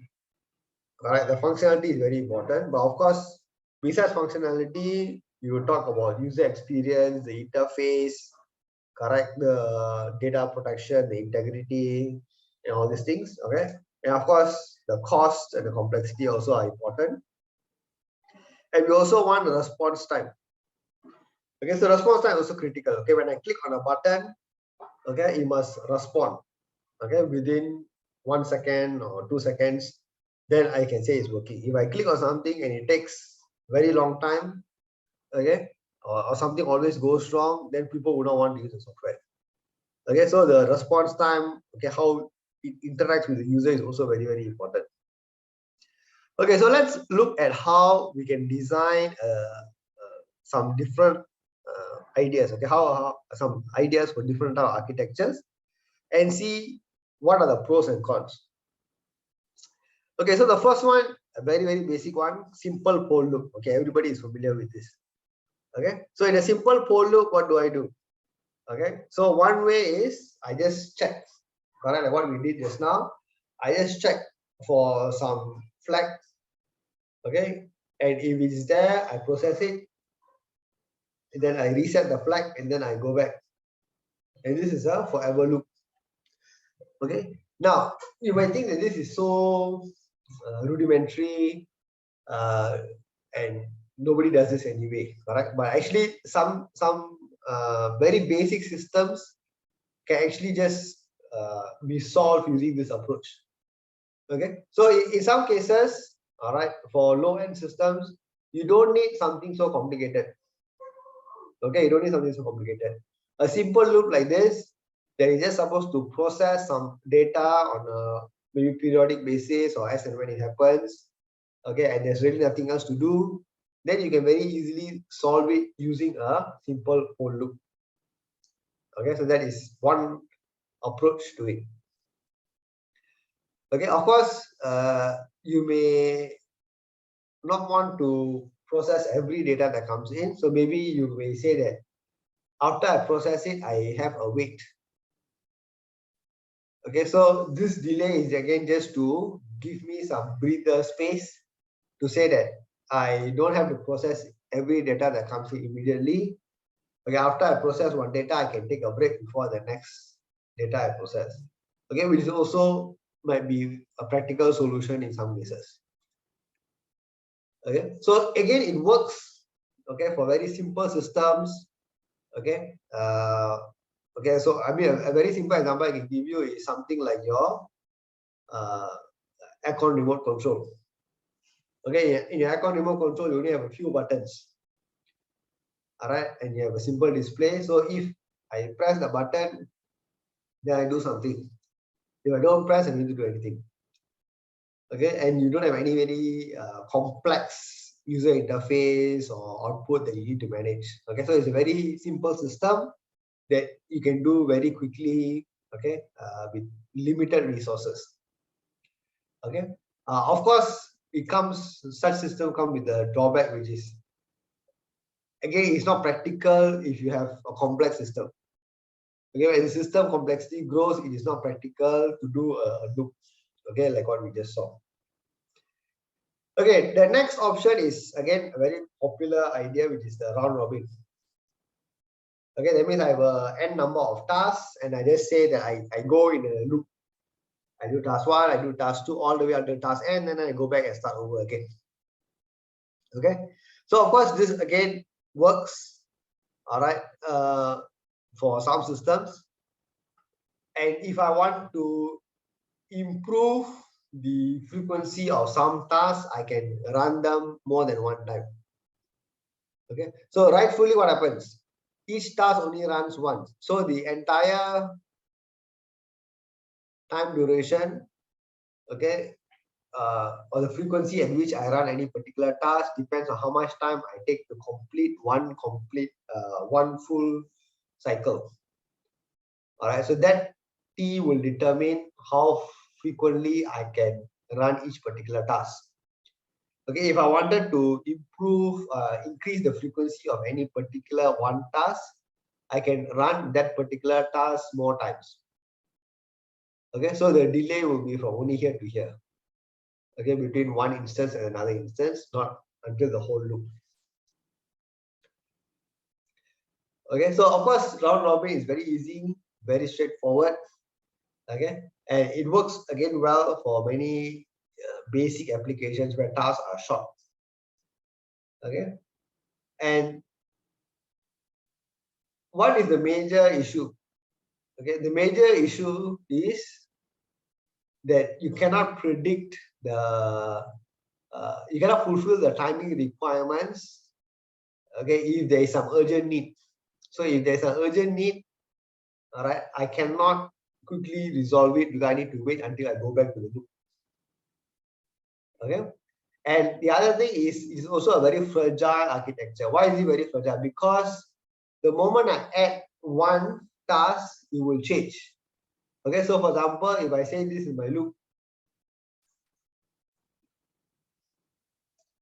okay, and I say this is task 1, task 2, task 3, task 4, and based on this sequence, maybe I take exactly 1 second to run this 4 tasks. Okay, that means every task will have a periodic interval of 1 second.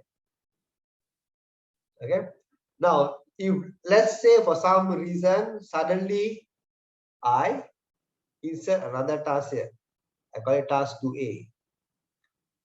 Okay, so I do task 2, then task 2A. Then what happens? Immediately this length is longer. Okay, which means that this timing is now also, since the timing is longer, okay, the frequency is also lower. Okay, the frequency is also lower. All right, and that means that the time interval between one instance of the task and the next instance of it after the loop is already not the same anymore. Okay, so it's not the same anymore. That it also leads to other timing related issues which we need to resolve.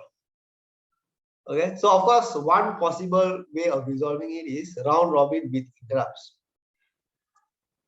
Okay, so what are round robin with interrupts? That means I still do the round robin, okay, but as and when I need some important thing to be done, I use the interrupts. Okay, now if you look at these interrupts here, one of the significant things of writing interrupt service routine is we want to keep the interrupt service routine as short as possible. Okay, you do not want something very lengthy inside the interrupt service routine.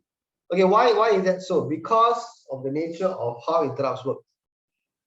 Okay, the whole idea of interrupts is what? The whole idea of interrupts is I run my main code. Okay, and suddenly something happens, which is the interrupt. I will be able to stop whatever I'm doing, jump to the interrupt service routine, finish up and come back. So I can carry on where I left off.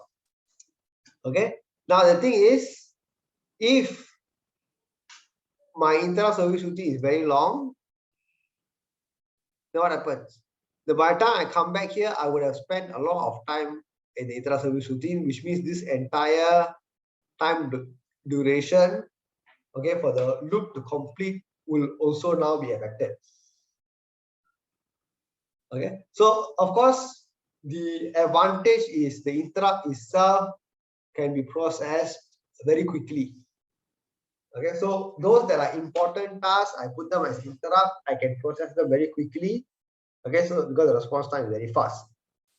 But again, if my code is not handled properly, then if I take up too much time in interrupt, then the overall frequency of the task also gets affected. Okay, so that is why we want to keep the interrupt service routine very short.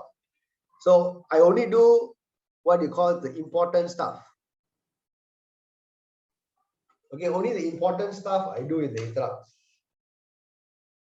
Okay, anything else I do follow up later on. Okay, so that is how you can manage round robin with interrupts. Okay, and then the next one is what we call is slightly more advanced. Okay, and that is what we call the function queue scheduling.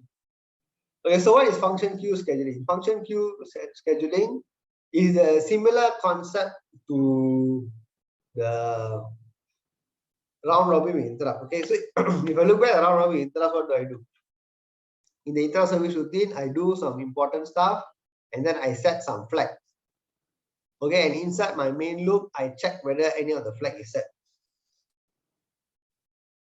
Okay, so of course, this is fine if I have only a few flags. Okay, imagine if I have 50 or 100 flags. Okay, then if I missed one, after that the flag is set, then I need to wait until I finish 50 checks before I can go back and do again. All right, so in order for you to make a better use of your time, you can use function queue scheduling. And in function queue scheduling, what happens? You allow interrupts to what we call enqueue a function. Okay, so when I say enqueue a function, means what? That means I tell the main loop that, okay, you need to execute this function because this interrupt has occurred. Okay, now what will happen in the main loop is, in the main loop, all you're doing is you are dequeuing the function and using a, okay, in this case is a function pointer. Okay, but okay, we don't need to go into that. But the whole idea is you dequeue the task that you need to carry out and then you execute it.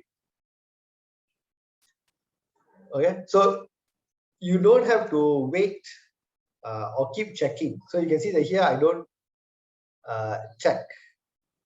Okay, whereas in the previous example, I keep checking whether flag A, flag B, flag C, flag D, and then go back again. All right, here I don't need to do that. I just see whether anybody has put everything in the queue. Okay, the moment somebody has put anything in the queue, I will immediately be able to dequeue and carry on with the execution. Okay, so that is a much better and more efficient way of handling this data. All right, so of course, now that we look at all these different options, then we finally come to the main thing, which is the real-time operating systems. Okay, operating systems in general. Okay, so why do we want to use a real-time operating system? Because we will be able to fulfill. Okay, so let me answer the question. So the queue need to be empty whenever possible. Yeah. So in this function queue scheduling, the whole idea is the moment there's something in the queue, you will immediately dequeue and process it. Okay, so it sort of works on a in a sense first come first serve basis, because whoever is the first to request the CPU access will get attention first.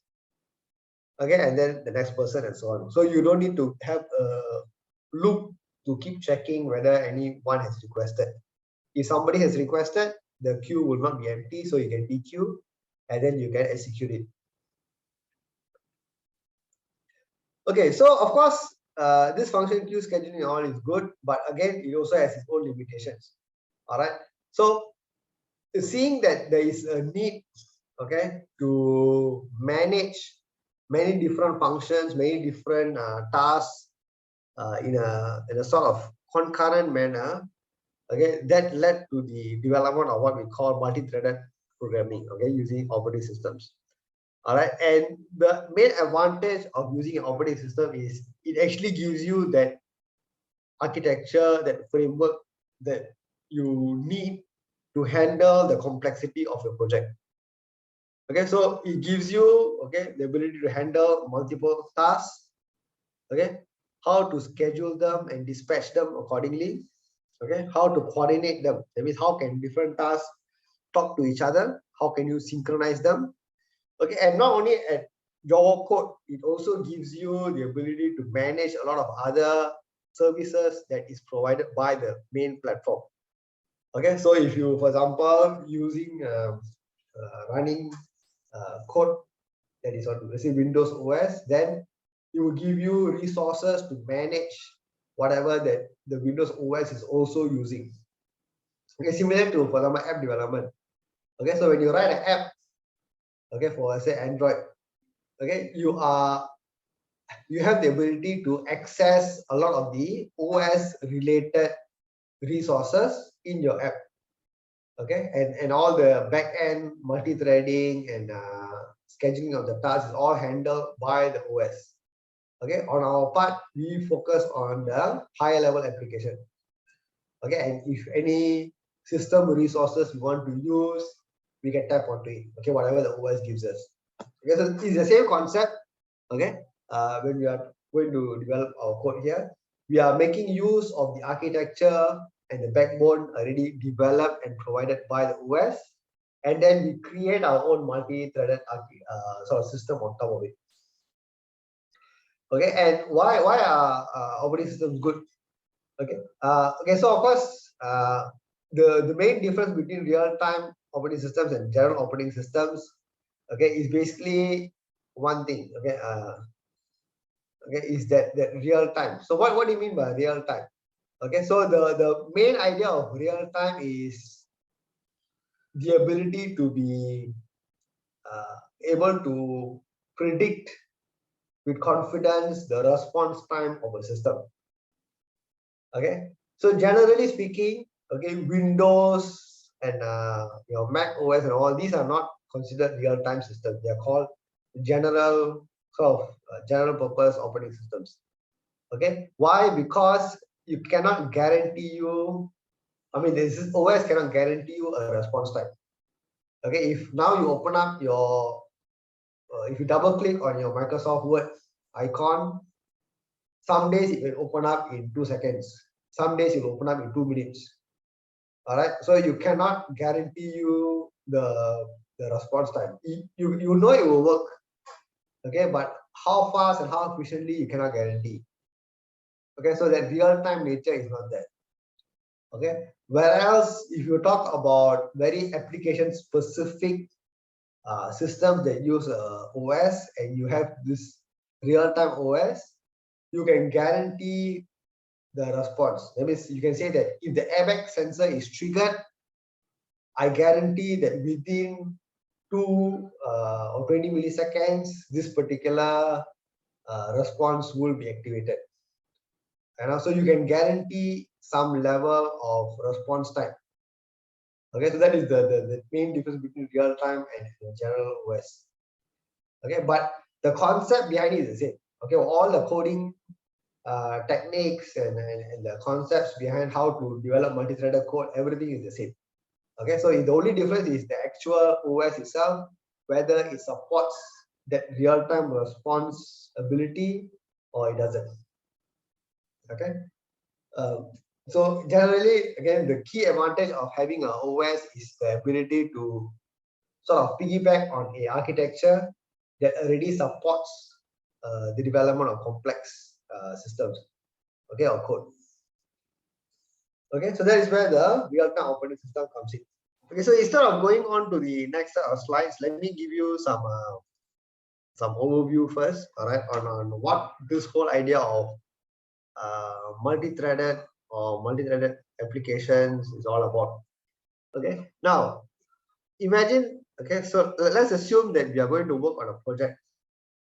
Okay, and that project, okay, is basically a car, okay, remote control car, right? And okay, and we have this car, and we are going to be able to maybe talk to it, okay, maybe using another device. Okay, let's say we have an app. All right, and we want to maybe send data signals or data over maybe using Bluetooth or Wi-Fi or whatever. And at the same time, all right, the car okay, that we are trying to control, okay, is able to move in all directions, is forward, backward, left, right, and so on. All right, at the same time, okay, it maybe has some sensors, okay, some sensors mounted on it, okay, and is able to capture all this sensor information, okay, and maybe send it across to another computer, another laptop. Okay, so let's assume that this is something that you want to build. Okay, now if I were to think about solving this, okay, think about solving this in a traditional sense. In traditional sense, in order to write the code, you can imagine how complicated it's going to be.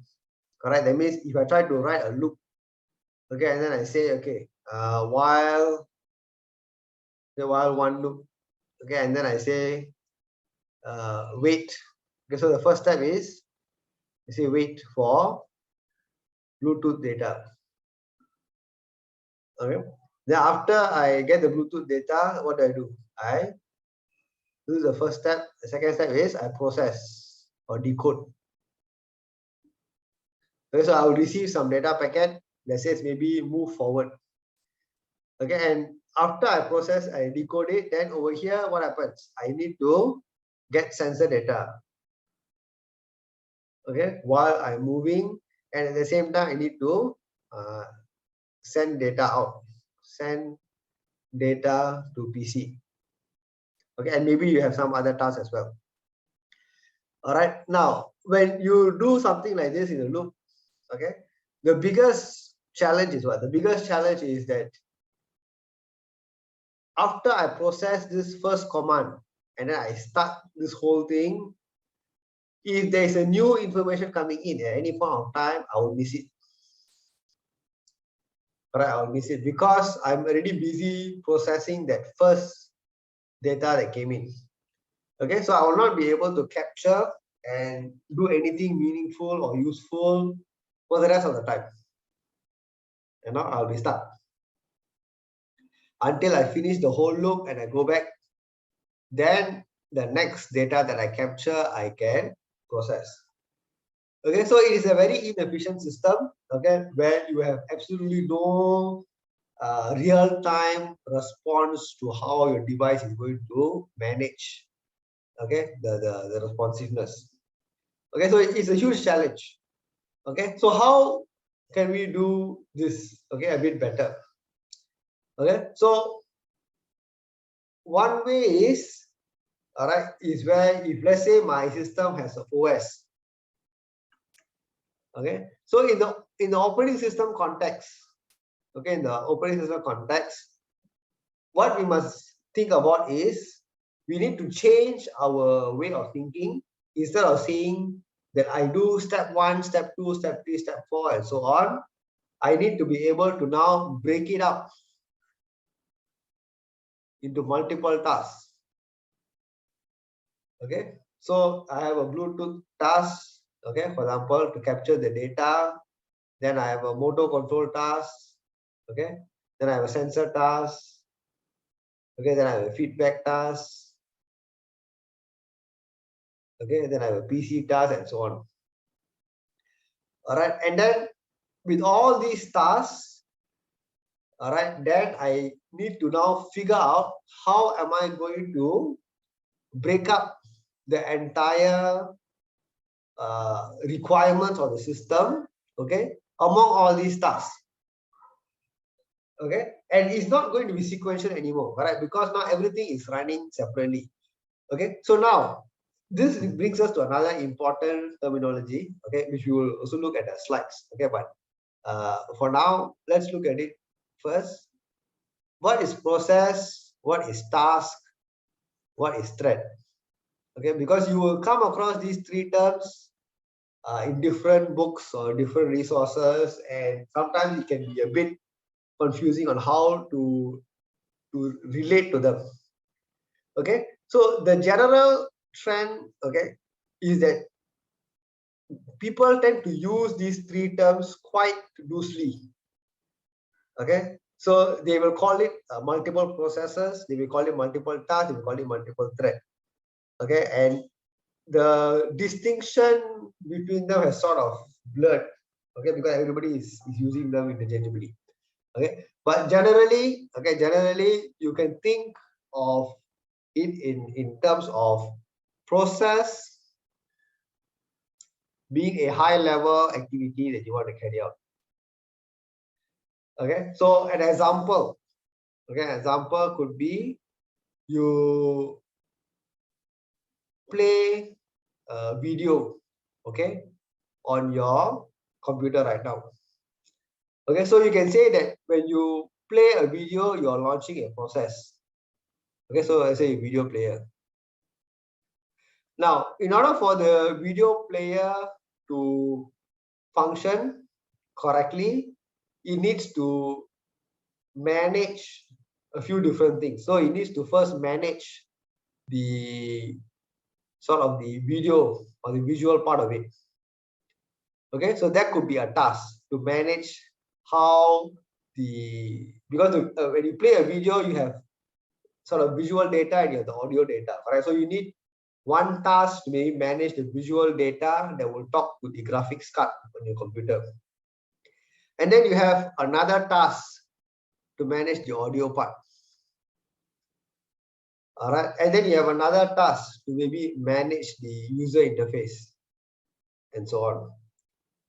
All right, so you can have a high level process, okay, that is like a video player, but that process has actually a few other tasks or threads. So these sort of broken down actions, you can call them other tasks or thread. Okay, so you can say that you have one task focusing on the visual part, one task focusing on the audio part, one task focusing on the UI part.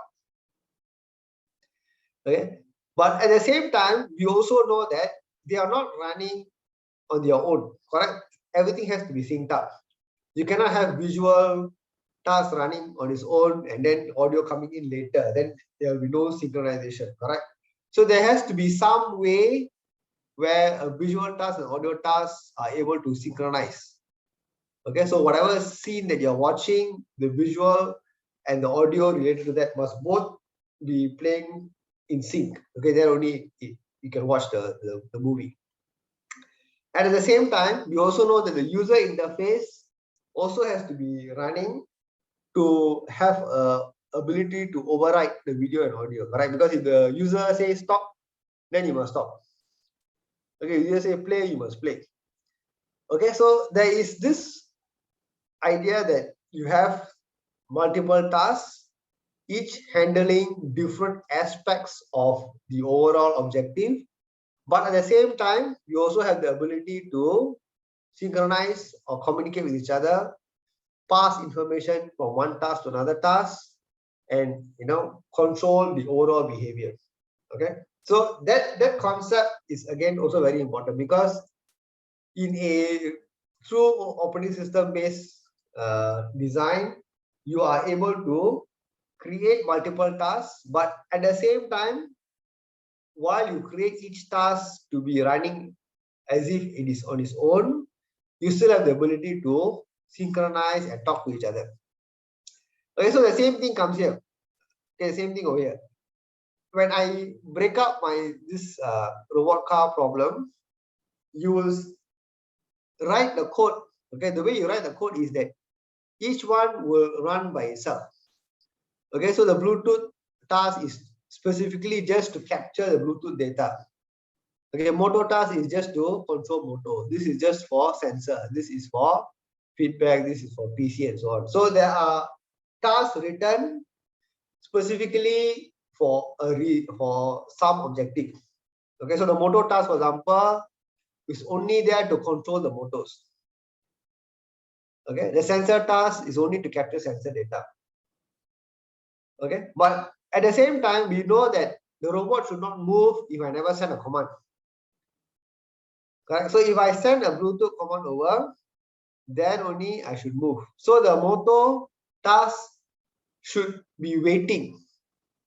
Correct. The motor task should not start moving on its own just because the task is running. So even though the task is there, it should still be in a sort of a position where it is waiting for the correct information that tells it that it can start executing.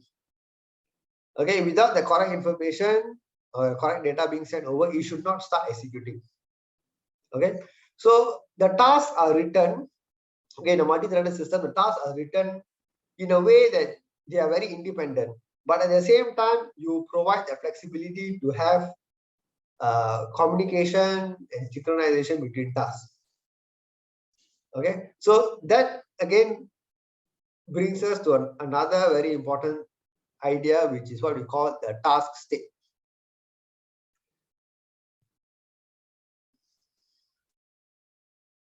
Now, what is a task state? A task state again is about whether a task is currently executing or is not executing. Okay, so in executing, of course, there are two main broad categories. Okay, so when you say that a task is executing, okay, we say that that means it is using the CPU. Okay, so a task that is executing is the only task that is using the CPU. So at any point of time, only one task can be executing. And if only one task is executing, what are all the other tasks doing?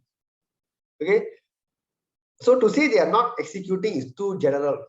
Okay, it's too general. So all the other tasks are in some other state. So what are these other states? Okay, so these other states could be things like they could be blocked, they could be ready. Okay, so these are two main other task states that they could be in.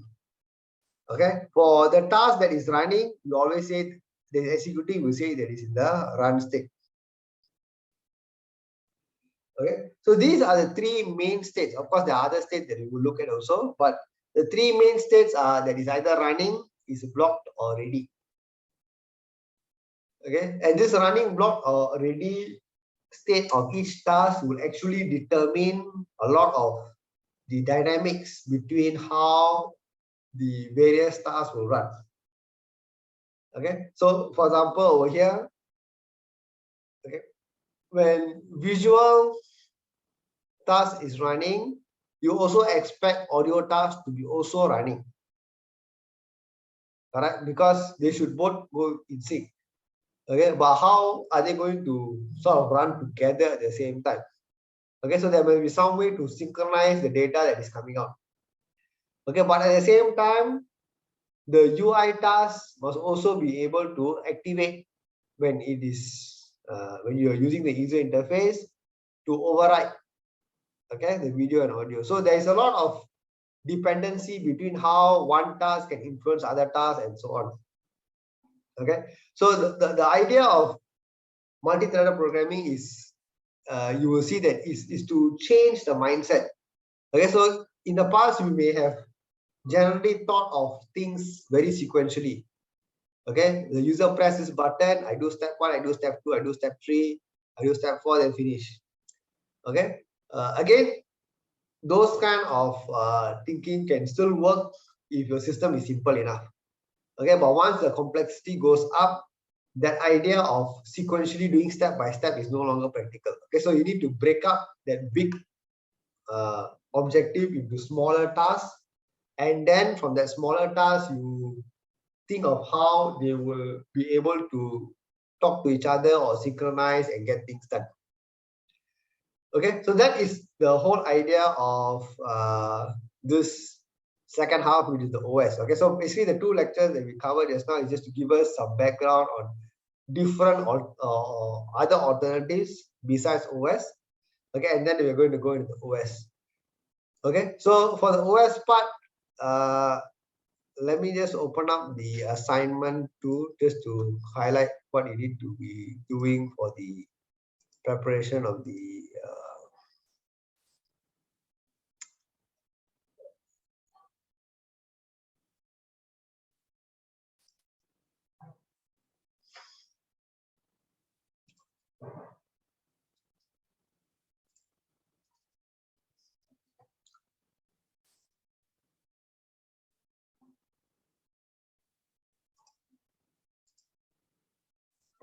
Yeah, so this is the document. Okay, so you need to download the Microsoft Visual Studio.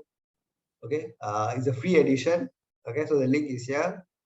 Okay, and then I've given you the steps. Okay, and then you also need to download this Microcontroller Win32 kernel zip from the Luminous assignment 2 folder. Okay, and then go to this particular sort of space to build the solution and test it out. So this is basically a OS, okay, that will be running in Microsoft Visual Studio, and it gives us a good, nice platform, okay, to get to understand and build some simple OS-based code. Okay, so this one you should work on making sure you install everything and get it ready. All right, then when we start the OS part, then I will do the demo. Okay, and then you'll be able to sort of make some sense of how it all comes together. Okay, so that is basically the assignment 2. Okay, so don't worry about the assignment part. Assignment part, I will look at it again and update it. Okay, if I'm going to make any changes. For now, just focus on the actual installation and testing of the software first.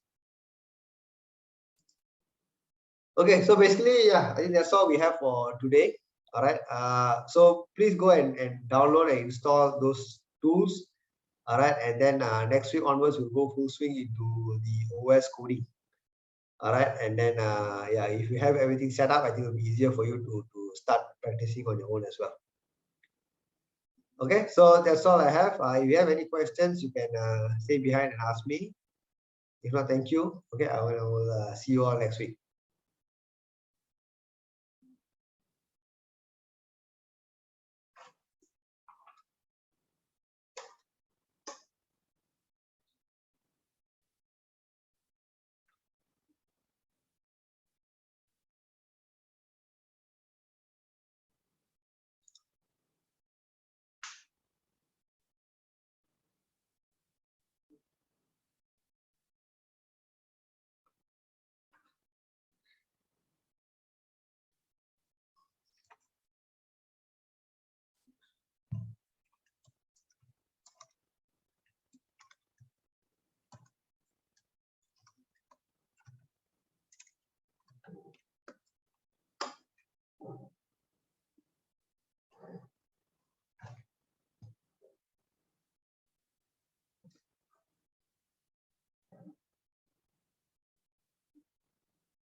Okay, so let me open up the assignment.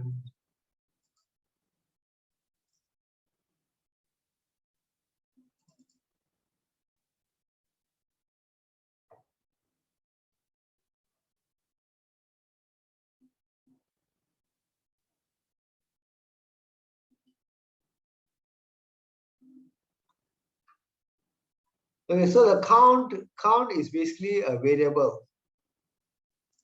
All right, so if you look at your assignment, okay, what you have is an array, okay, with some numbers. Okay, and count is just a variable that is supposed to hold the answer. That means after I count the multiples of x, okay, in a given array, then the answer I put it inside count. So it's just a variable.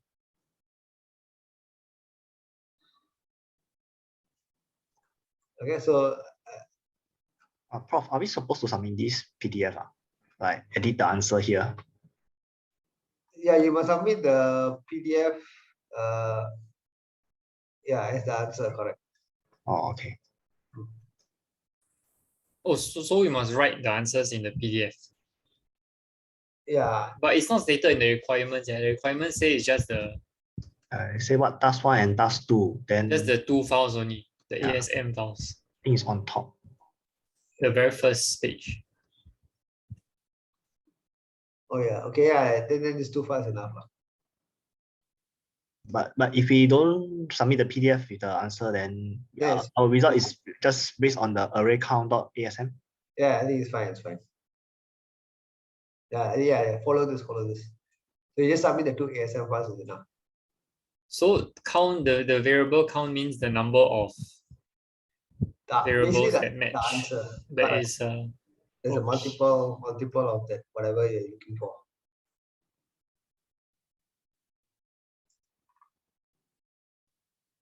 Yeah, so count should be reset to, count doesn't have to be reset to 0 because basically in your code, once you calculate, you will update count to a new value, correct? So it should be fine.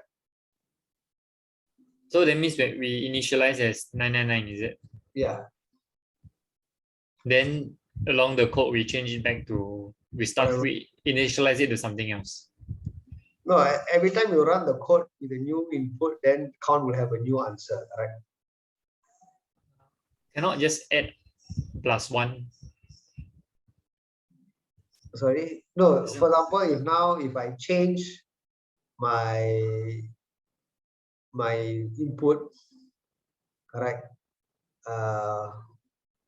x, correct. If I change my input x, then the answer count will be different, correct? Yeah. So I mean, as long as you, because it all depends on how you've written the code, correct? Because the count is the final answer. If in your code you are using count and updating count with each iteration, then of course count has to be reset to 0. If you're using a register to do the update, and then of course then the register has to be reset to 0, then in the end you just update count.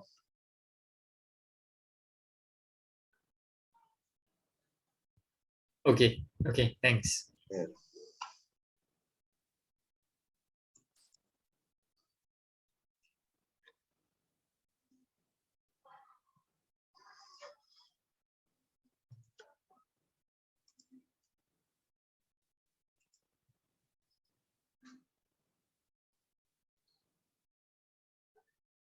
Okay, so there's no template or format for term paper. As long as you just address those questions and the requirements, it is fine. That means you go through step by step. That means you talk about your design, how it supports the various, I mean, there are a few questions there, correct? The type of instruction formats that you use, the registers, the instructions you support.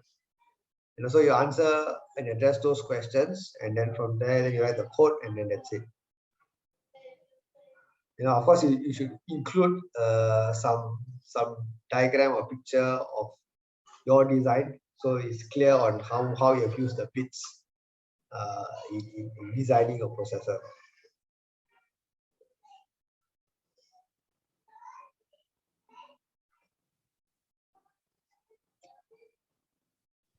But what kind of code are we talking about? Must it be like the MIPS kind of code? It will be a similar style, correct? Only thing is you may not have all the registers that you have in MIPS, correct? Since you have reduced number of bits. So the coding style, everything can follow MIPS. It's just that you will not have the same. I mean, if you say that you support certain instruction, then in the earlier part of that your report, you should already say that your design supports this type of instruction because you've set aside so many bits for opcode, so many bits for registers, and so on. So the coding style, I would say, is a bit similar. Only thing is you need to make sure it is tweaked to match your instruction set architecture.